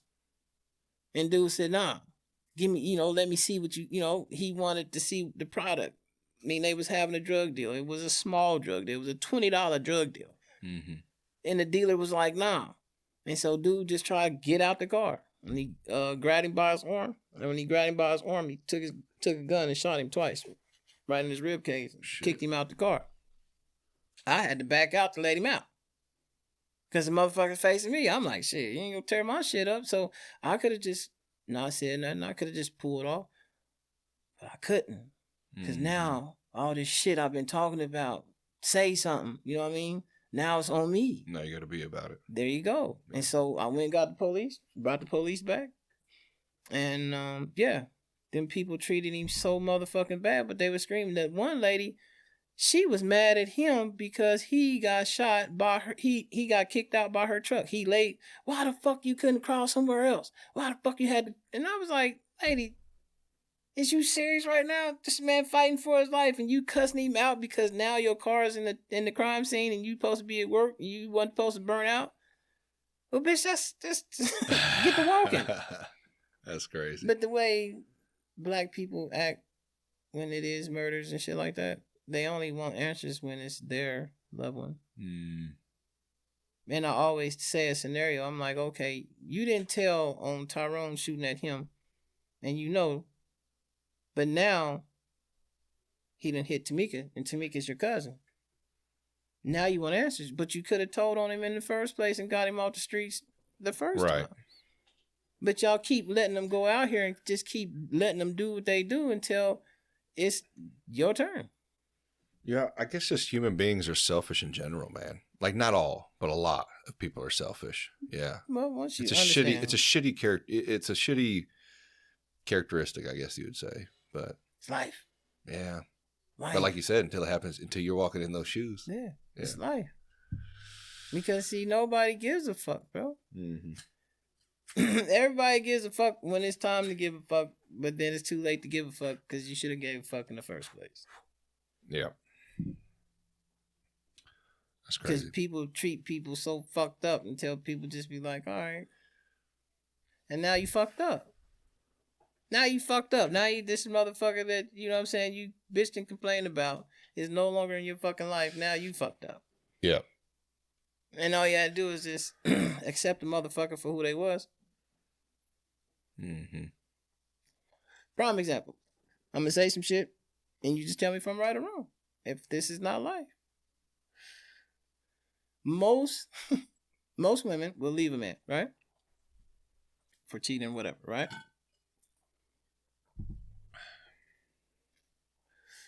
But he can pay bills. He could be a great guy. But the cheating's just too much. And so they go look for Mr. Perfect. But then he cheats on them even worse. Because now he don't give a fuck about you. So people run around looking for a perfect motherfucker and then not accept the half-ass decent person in front of them. Because people want more. People don't want to accept you for just you being who the fuck you are. Because that's what attracted them to you. Now they want to like make you perfect. Yeah, I don't think the grass is ever greener always on the other side, but cheating's a hard one. You know what I mean? Even in this world of this whole men can cheat, women can't type deal, you know, the red pill, whatever alpha movement. I just think it just goes on what you can tolerate. You know what I mean? If you can tolerate it, you can tolerate it. I'm not here to tell you how to live your life or what I think is right and wrong. You know what I mean? I have my opinions, but I don't put that on other people. Right. It's like, but I also do believe too, it's like maybe not in the cheating aspect, but when I see people always seeking the grass is greener on the other side. So like they may not like how this person is talking to them at the moment, or they don't have enough drive, or they don't like watching all their bullshit shows or whatever it may be. And it all accumulates and builds up. And then they're like, either man or woman, fuck this. I'm gonna go find somebody else. It ain't ever, that's not realistic. But what is realistic? What is realistic is there is no, you got almost perfect man, right? Yeah. And like I said, I prayed, bro. I prayed to quit smoking cigarettes. I did. Yeah. I prayed to leave the streets. And I thought that was going to be like one of the hardest fucking things ever to do. To quit selling drugs, that's all I know. Right. It's just when the cheating part, right? I prayed about it. I did. I that was one of the most more almost crying prayers that I did. You know what I mean? Like, oh, you know what I mean? Because I understood that was my flaw. I don't beat nobody. Mm-hmm. You know what I mean? I don't sit up here and watch people struggle. I don't use nobody. I don't do none of that. My only problem was the cheating. So when I prayed about it, I went into the place where we got married. The pastor that I spent 3 days with him because nobody really felt like I was ready to get married. Mm-hmm. They're like, this motherfucker, he ain't ready for this shit. You know what I mean? Like, he's a drug dealer. You know what I mean? He just left the crack house. You know what I mean? Now he's going to get married. So, they made me spend 3 days with this motherfucker. I had spent like 4 hours a day. He's just reading me scriptures and telling me all this shit about if you even look at somebody, you fornicate. I'm like, come on, man, you just laying too much on me. The whole fucking world is asses. How the fuck you gonna sit up here and tell me? Everybody got ass out. So you at the church with these motherfucking trifocals and you don't see all this ass running around? You don't look at it? You trying to tell me? At church?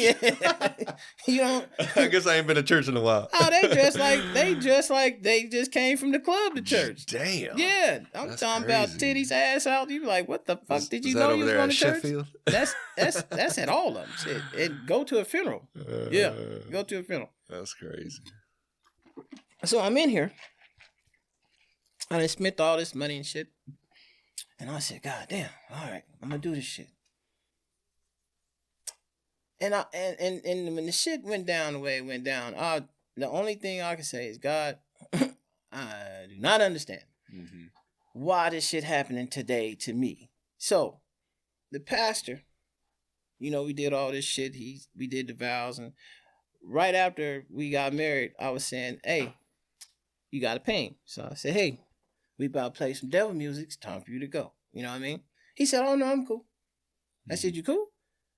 And the DJ like, can we play the music? I said, he said he could. So you know how your wedding is set up. You got the wedding party and then the immediate family right in front of you. It's really just arm's length away. We sitting here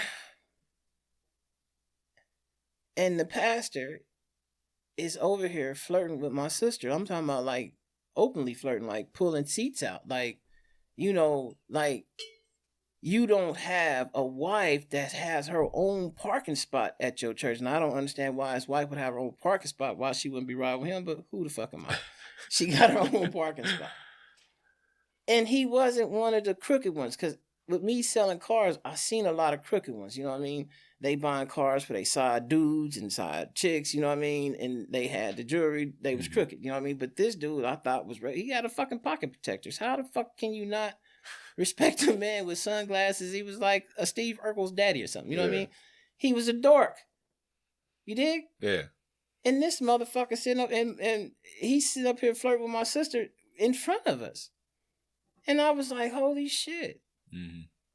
It fucked me up. And I just kept seeking. And I just kept fucking just praying like, what? And guess what? One day I woke up. And guess what I woke up on my brain? This is true fucking shit. If I fall out right now. I woke up and something said, how many motherfucking chickens can you put in the chicken? How many roosters you can put in a chicken coop? Do you know? Nah, I mean, I got 3 chickens in mine. How many roosters can you put in there? Usually only one, because they'll start fighting. Yeah. Oh, okay. How many bulls can you have in the pen with the cows? I'm guessing 1. Yeah. All right. So, when you understand that the animals are the only motherfucking creatures that God created to do what they do, to reproduce, to keep the shit going, right?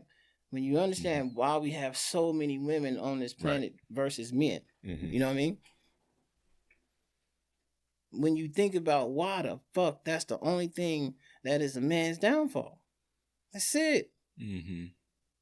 That's it. Most marriages end because of romance and finances, right? Yeah, that's true. Okay.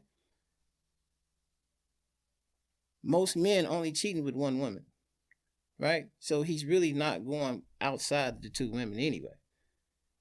It depends. Yeah. Well, you just a certified freak. You know, you greedy. You're Dan Bilzerian right, type you character. Know what I mean? Yeah, you fucking up. But most men. Yeah, they usually one. It's just one. Yeah. It's not 2, 3, 4. It's just because the motherfucker just it's a urge in a man that you just can't. You know what I mean? Yeah, but I get that. What I'm saying is, once you understand where countries allow you to have multiple wives, well, they don't have welfare. Really? What they need welfare for? Because the only time a man is out the house is because he cheated. Right. If you have multiple wives, they have multiple jobs. Everybody's bringing in multiple income. So you're having, like, what is that called? A polygamous relationship? But that's what we call it. That's what we call it over here. And I'm guessing you call it a normal relationship. Just or saying. how it should be. Well, how you feel. I'm just saying, if you want 100% out of a man, 100%. I always say. I've heard this argument. I'm saying, I've heard it. And she'll tell you. I always say I'm 95% good guy. Just the 5% cheater. Now, I ain't been no cheater now. Right. If it works for you. That's what I'm saying. We can't dictate everybody's life. You know what I mean? Like, and we can't look down. Whether or not you agree or not, we're all only here for a short time. You got to let people live their lives. And so that's the thing. See, everybody then tried it that way. Everybody then tried it that way, and nobody has successfully pulled it off. Well, but what made you change? You said you changed. Well, I'm not a cheater now. Yeah. Because I don't desire to cheat. You think just you're getting older? Well, the fact that I'm getting older and the fact of, okay. I mean, like maturity-wise. Like, do you feel like you're wanting to focus in more on like a, what is that called? Like a one relation, like just a normal relationship, regular? Not saying that.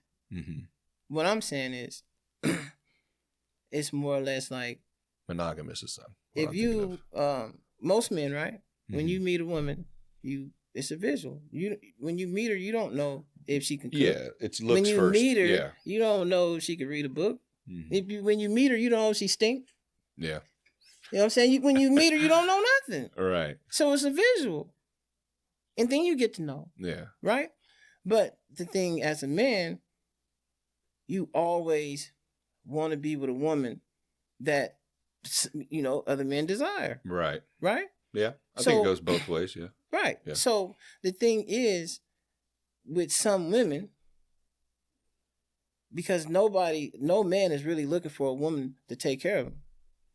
You know what I mean? I'm not looking for a nurse or a doctor or somebody that's gonna come in and take care of me. Right. You know what I mean? I'm looking for a partner. I'm looking for somebody I can be proud to be with. You know what I mean? Right. Somebody, when I wake up and I'm like, oh, you know what I'm saying? And as we walk through our life and you see other men like, ooh, wishing that they can be in your shoes. Right. It's when we lose that. It's when the women get comfortable.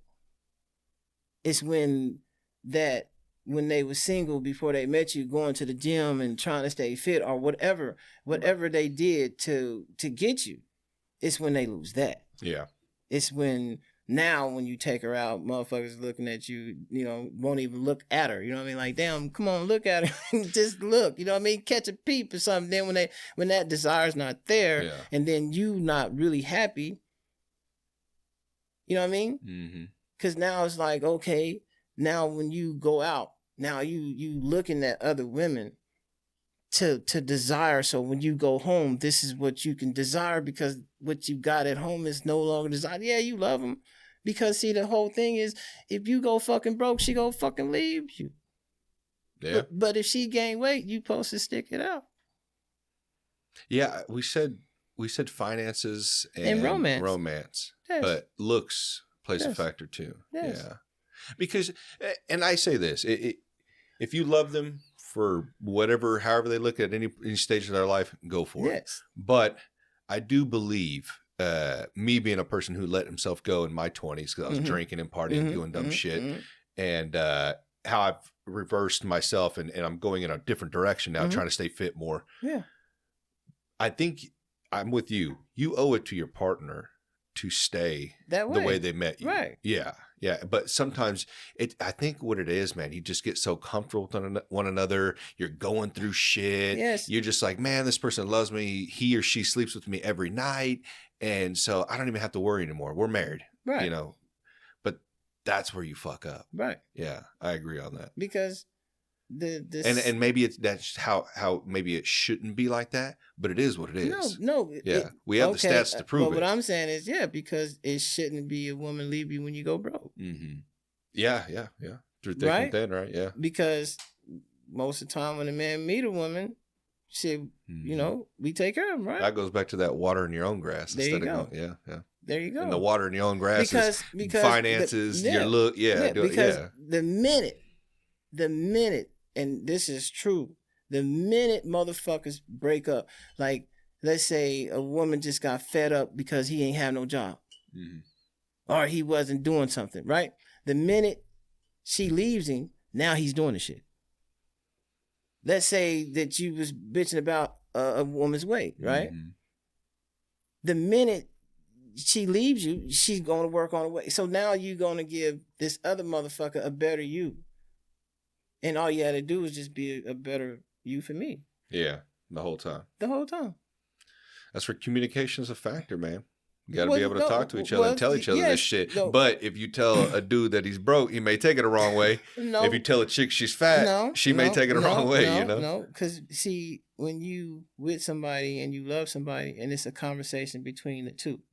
Oh, I'm not saying you shouldn't. No. I'm just saying usually that's the reaction. But what I'm saying is, if you can't take the criticism or whatever from your partner, this is the motherfucker who loves you. This is the motherfucker you plan on being with. You should be able to open up. Right. And it should be a conversation. It shouldn't be like, oh, you fucking, you know what I'm saying? Because if you just out, you know what I mean? And disrespectful. Yeah, you fat bitch. Yeah, you know what I mean? Yeah. Now that is disrespectful. But as a conversation that you have between two adults, it should never be, it should never be like, oh, fuck you. You know what I mean? No, it should never be hateful. It should be more for like you're encouraging. Like, hey, and you always, maybe we should get in the gym together. You know what I mean? You always said in a conversation, just have a conversation. You don't never say it when you're mad. Right. Oh, dude, that's fucking true, bro. See, you don't never, if you have a problem with somebody and it's bothering you, you know what I'm saying? Never say it when you're mad, like in an angry way. And don't try to figure shit out either. Right. You know that shit, like when you're arguing, and all of a sudden it's like y'all coming to ultimatums and like trying to figure, like we're both pissed off right now. Yeah. Let's walk the fuck away. Let's talk about this maybe in like 3-4 hours. Let's cool down. Maybe tomorrow. You know. Well, I'm good at burning out. Yeah. Yeah. I'm good at burning out because I don't like to argue, and I don't want. But you have to face it at some point, though, because that's the other problem. Sometimes you'll burn out, and you won't come back to it. What I'm saying is, you come back to it. Yeah. But what I'm saying is, you can at the next fight when they bring it up with a text or something. You know what I mean? Like let's not have the arguing and yelling and screaming. Mm-hmm. You know what I mean? Let's talk because we both adults. Mm-hmm. I'm not perfect, but as a man don't want no woman talking to him, talking down, you know what I mean? Because like when you highly respected, you dig what I'm saying? Mm-hmm. And it's a respect with me. I'm not feared. I'm loved by many, respected by all, and it's just a respect thing because I do think I show the utmost respect to people, and I just want it back. So just talk to me respectfully, and I'll answer respectfully. That's like the Bronx Tale. Remember when Sonny was like. Or the little kid asked Sonny, he was like, do you want fear or respect? Right. And he was like, I'd rather be feared because I can't remember what he said, something about respect only lasts so long or. Yeah, but see, when you fear it, they kill you. Yeah. And look what happens to him at the end of the movie. There you go. Yeah. So respect goes a lot further than fear. Right. It's all about respect, man. That's it. Because I think, as as a man. Mm-hmm. You just gotta say what's sometimes what is on your mind. Mm-hmm. You just gotta say it in a way people don't feel disrespected or offended. Right. Effective communication. Yeah, because he like what is a polite way to tell somebody their breath stink? Just give a gum, piece of gum, or you can say, "Hey, do like this." And then like, do you taste that? Because we smell it. Lick your hand real quick and then smell it. Oh, shit. Hey, dude. It's been fun, man. Do you have anything coming up with your Throttle? Yeah, Throttle, man. Tell me a little bit more real quick before we wrap up everything. Well, so what all, can you break it down for me? Like what all you guys are doing? All right. The Throttle Dome was built for my son, Young Throttle. Mm-hmm. And for us to get the kids off the streets. The only way you can get a chance to talk to the kids is if you bring them in. You know what I mean? Because like nobody's going out to them. So if you go out to them, you'll never get a message across. Yeah, or if you do, they're gonna tell you shut the fuck up. Yeah, what do you have to offer? But see, when they come to you, you in control. Mm-hmm. And I talk my shit. You know what I mean? So the Throttle Dome is to really to give these kids an alternative. It's this way they express themselves. I mean, I do it. Yeah. So it's that addiction. You know what I mean? Everybody's addicted to something. You know what I mean? And right now, these kids is addicted to that dopamine, that adrenaline. You know what I mean? Because like probably because they're depleted like shit. They're on fucking TikTok all the time. They don't have, and then they really don't have. How many people make it in basketball? Right. How many people become stars at baseball? I mean, and so with this shit, they become instant stars just by and you hitting some intersections. Mm-hmm. And so we just trying to, just make it safe. You know what I mean? Because it is fun to do, and it's therapeutic if you know how to do it. You know what I mean? And so this is the way that I'm keeping my son out of trouble. You know what I mean? Because as I turned him on to this, so it's like, as a father, you like, shit, look what I've done. So he's going to get up in age where I have no control. Right. He's going to be, you got to make sure he's disciplined when he's not with me, to where somebody come with a stolen Hellcat, like, oh, this is Young Throttle. Hey, spin this Hellcat for me. You know what I mean? Just for them, you know what I'm saying? So, yeah, you know what I mean? So with me building that, I don't have those worries. Right. You know what I mean? And so now with a lot of parents who kids are at these functions regularly, they have no worries. They don't have to worry about their kids getting shot. They don't have to worry about their kids getting hit by a car. You know what I mean? They don't have to worry about their kids being in a fucked up situation where nobody's going to give a fuck about them. Because I'm responsible for everybody to come in them gates.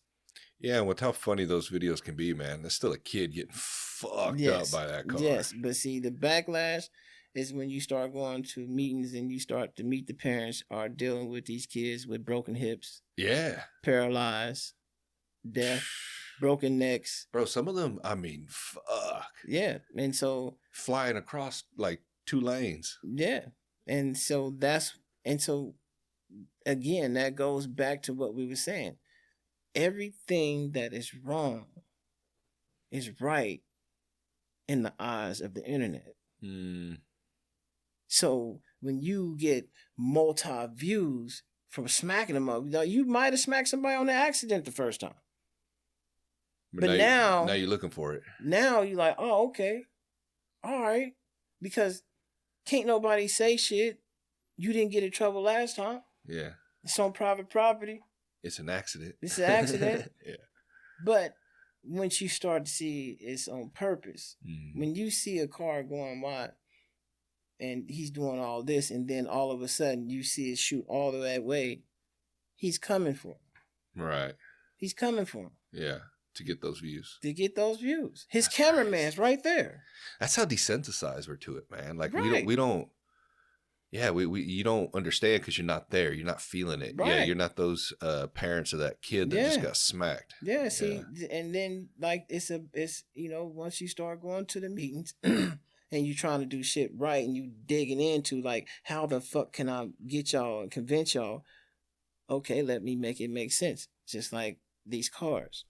I could sell you a car with no fucking reverse. I can make it make sense because you need to go forward. Yeah. Reverse is for backup, for fuck up and tow trucks. You're neither one, right? You know what I mean? Yeah. You trying to move forward in life. You know what I mean? So I can sell you that. You dig? Yeah. He just sold me on that right now. Like now I'm cool with my truck. The reverse went out in my fucking truck. Yeah. And I'm just like, yeah, you're right. Fuck it. I don't need to go forward. I just got to make sure I don't back up into a parking spot. This is what you keep in mind. Yeah. If you look down, you fucked around. If you look up, you never get stuck. Yeah. You know what I mean? Because the gravity pull you back. Right. Right. You know what I mean? So how the fuck can I sell them on this? Mm-hmm. Okay. So I start going to the meetings. Oh, so we down 200 and something 911 operators because it's a mental motherfucking job and it's fucking people up. You know what I mean? Yeah. Yeah. Yeah, there's a girl on Instagram I follow. She's a 911 operator. Yeah. So when you go to the meetings, they talk about that. And then you go to the meetings and they say, well, fuck, why in the fuck are we always getting a busy signal when we call 911? Okay, well, if it's on the weekend, you got 50 people trying to get the fuck home while these little sons of bitches is holding up an intersection 2-3 o'clock in the morning. Right? So that's flooding flooding the 911. So like somebody like yourself that might need the police, you can't get them because these sons of bitches is calling for them. So if you can alleviate some of those problems, right? You dig what I'm saying? Yeah. You can make traction and then other shit. You know what I'm saying? It's just not just this, but then you gotta realize, if they really want this shit to stop, they can stop. If they really wanted to help me, they got the money to do it because I'm here in the meetings. Right. Why ain't y'all giving me no money? And I ain't even asking for no money. All I'm asking for, bleachers, porta potties, concrete barricades, and a slab. That's it. If I could give you advice, just a small little bit. Yeah. Don't get wrapped up in the tentacles of the government. Oh, no.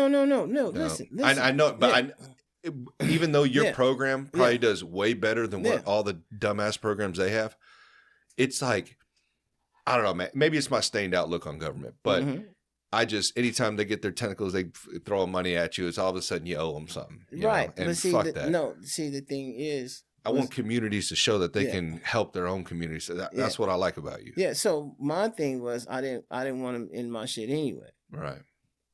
I tried. Yeah. That's it. Right. Right. How many people you know that died from cancer and donated like everything to cancer? Like for their organs? No, cancer. Just the Cancer Society. Oh, okay. Millions. Yeah, I mean, I know a lot of people who donate, Billions, right? Yeah. If they came up with the cure, who would donate? Exactly. Oh, yeah, it's definitely a money, yeah. Okay, so that's the same thing with this shit, right? So with them trying to stop the sideshows, what did they say they was going to do? Give them citations. Right. Put them on probation. Well, fuck. If we stop the fucking problem, then how we gonna put them on probation? How we gonna fuck up their life? Now they gotta tend to us for the rest of their fucking life. Now they gotta keep paying us. So if we get them caught up in the motherfucking system, they're more, because then guess what? When they fuck up, we get to put them in jail and make more money off of them. It's a business. It's a business now. Because even with police, it's like, they're out there to serve and protect, but they even have quotas. Yeah. And so if people weren't breaking laws, then what would happen? There we go. Yeah. They don't want that. No. Or they're just gambling on it'll never happen. Right. But just like you said, you can create these programs to be able to try to change. Yes. Yeah. Yeah. Because when you are in front of everybody, and I mean everybody who runs the city, I'm talking about some city mayors, when you sit there in front of everybody and they ask a motherfucking question and you have the most greatest fucking answer in the world, they never heard it. Why? Because the only people they listen to is people that read books. People with degrees. They don't listen to the motherfuckers who created the problem. That's the same shit that we deal with at work. You know what I mean? It's always like the motherfuckers in the office. Yeah. They don't ever listen to the people on the floor that got their hands on it. There you go. It's always, hey, you got to be one of us and just assume that you know, or there we go. Take a wild guess because you're educated. You can get millions of dollars from these motherfuckers and say you have an association that don't tend to shit. All you got to do is have a motherfucker that's able to write the words to get you the grant. And get you an NGO. There you go. Yeah. See? Yeah. See how that works? Yeah. Well, just because I don't know the words, motherfucker, so I gotta go get this Poindexter dork motherfucker, and then he's gonna write these words, and then he's gonna want 20% of the money y'all give me. But then y'all want to make sure I do what the fuck I do with this money because it's me. You may not know the words, you know the process. There we go. That's all that matters. So I said, you know what? My thing is, I'm not a talker. I'm a doer. Right. If we have a meeting about something, no, we doing it. It ain't no, next time we gonna keep talking about it. So I learned how they make all this money and say they doing shit and all, cause like when you go to these meetings, you everybody has to put in, everybody has, they got QR codes now. First you had to write it down. Now everybody, and so now as long as you can show that you went to this meeting, and as long as you say that you did the meeting, oh yeah. Yeah, this is how it goes. And nothing never happens because what? Oh, we're going to talk about your shit next week. Yeah. And we're going to talk about your shit next week. But we're not going to do shit about nothing. So that's what's going on down there. Have you seen that? Bro, I go to the meetings all the time. Really? You want to come? Shit, one's tomorrow. Yeah, you ain't lying. Bro. Where are they at? Like down in the city or where? Like downtown? No. No? At the College of Truth. Oh, okay. What's that? What's that, like a neighborhood meeting or something? Like community meeting? Yeah, because so when you get to the meeting, you have... So the people who are supposed to be there aren't there? Sometimes. You talking about the people like me? No, the people who are supposed to be there. Are they there? Are they trying? But they're there. They just don't. No, that's where everybody is. Uh-huh. They at the meeting. Well, who's scanning the QR codes? The people who host the meeting. 360. Okay. They the host. Right? Yeah. So if you hosting it and you got the police captains and majors, it's all the bigwigs. The priest, the neighborhood association, you know what I mean? It's all of those people who are over certain shit. And they're all there. And then you probably got a couple of civilians and I thought you were making it sound like they weren't showing up. That's what I thought you were saying. No, they're there for the meeting, but they're not there in the streets. I see what you mean.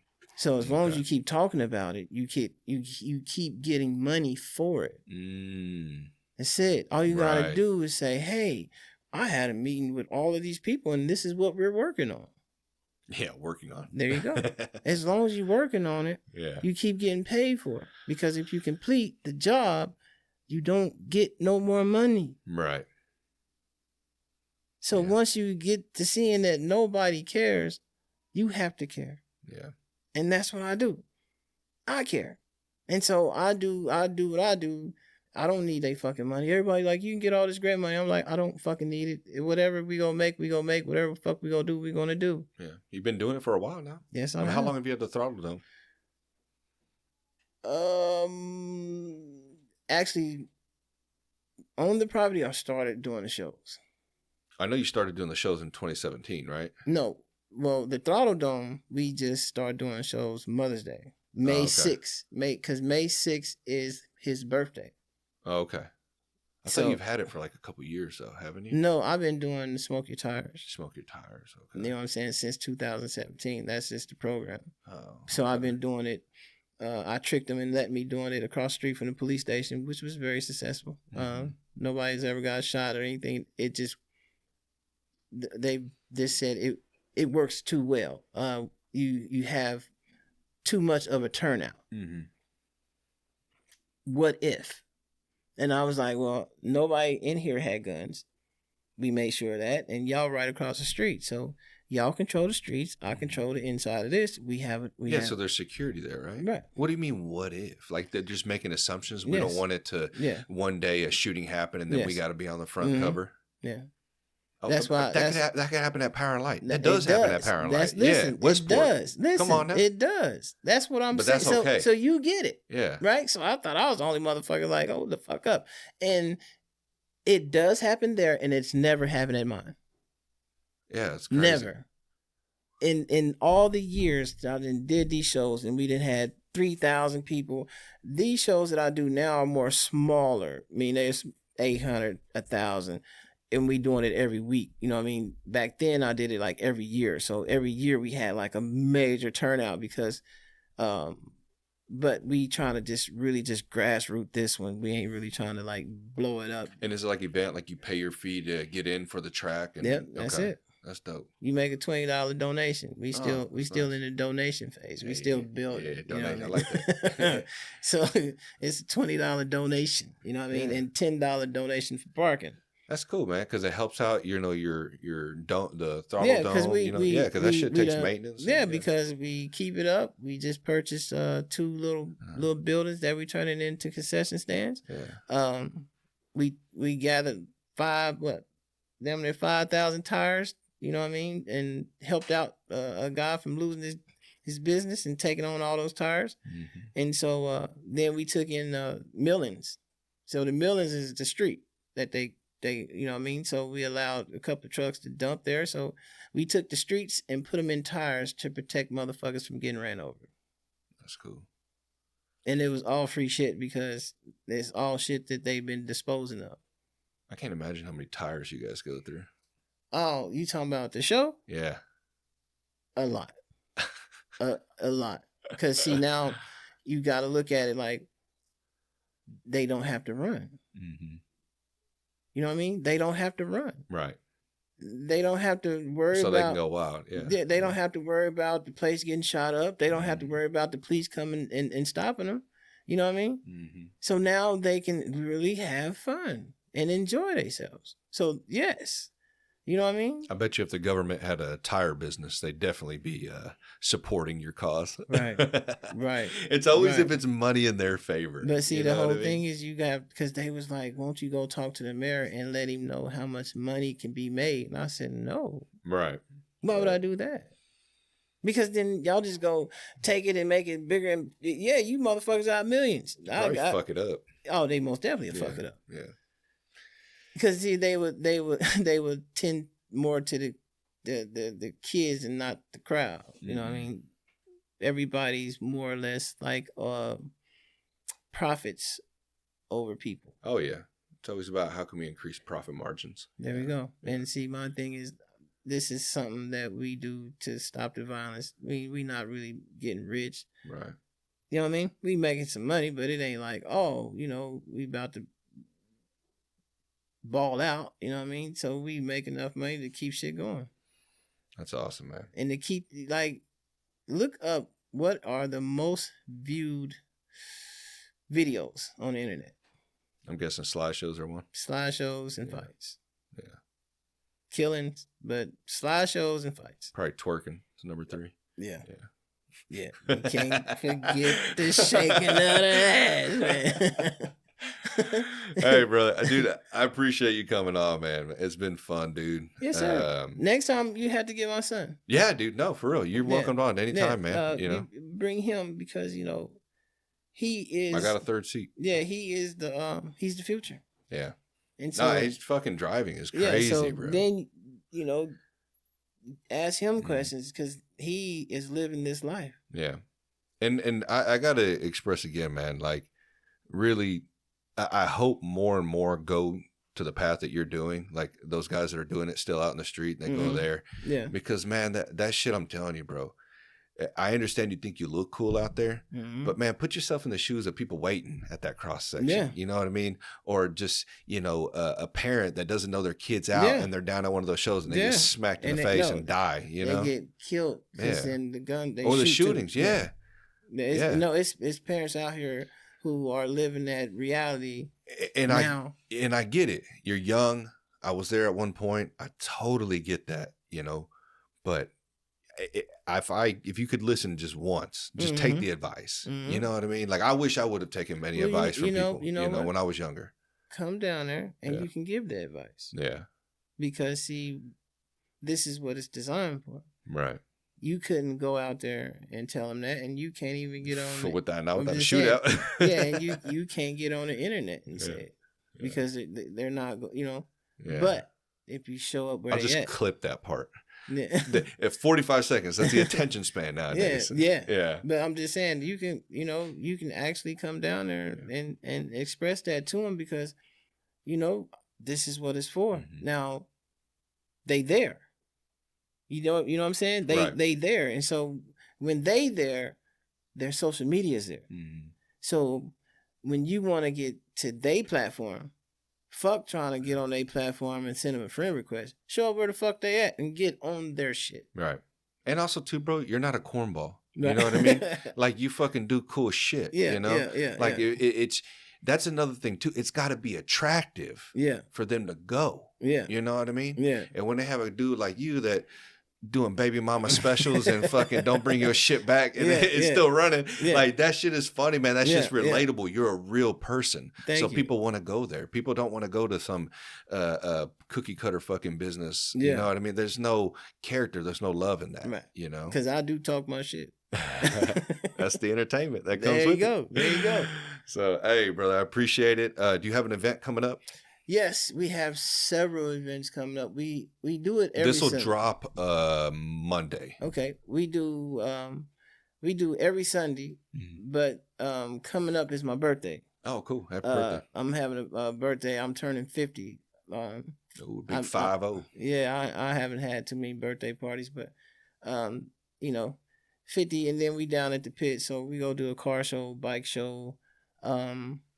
You know, it's just gonna be eventful. Just come and you will be entertained. That's all I can say. And I'm turning 50, and I'm celebrating with a new life. And I don't know. You know what I mean? It's the sun has been shining on me here lately. You know what I mean? That's good, man. And so when you find I hope that for everybody, man. Everybody deserves that, man. But you got to find it. Yeah, you got to find it. You got to find it. It ain't going to come to you, man. So, like I said, man, I appreciate it. You're welcome on anytime, man. I'm definitely going to get down there to check it out. Yeah, mate, August 3rd. And then we doing it back to school. What is that? August 16th. We go give away. Me and her been on the internet buying a bunch of school supplies. So we're going to do a back to school big bash down there, too. That's awesome. So we're going to do a lot of shit. I've done those before. I've done the backpacks. Yeah. Well, I used to be in a club back in the day.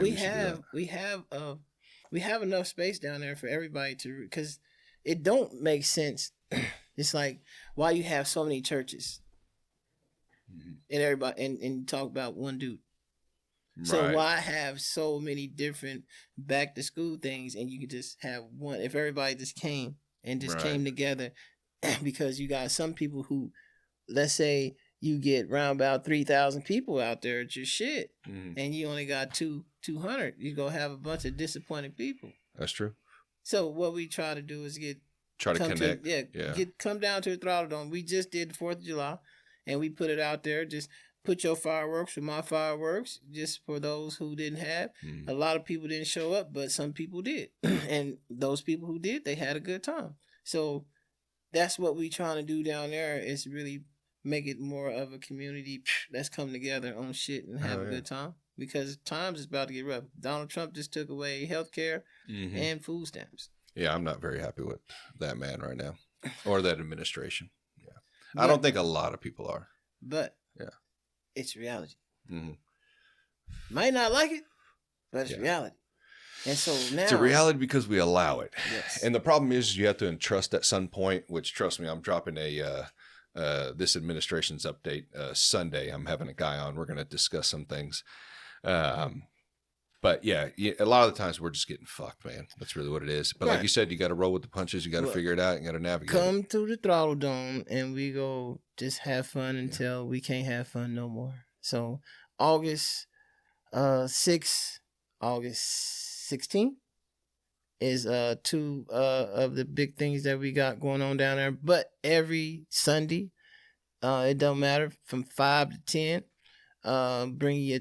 If you don't have a tent or chair, we provide, we got that. The house of everything is the only thing you're going to get within them 4 walls. So the house of everything is going to have your vittles. Yeah. So we have concessions, we have barricades, we have tents, we have chairs, and we just want everybody just to come out and, smoke some tires and not your soul.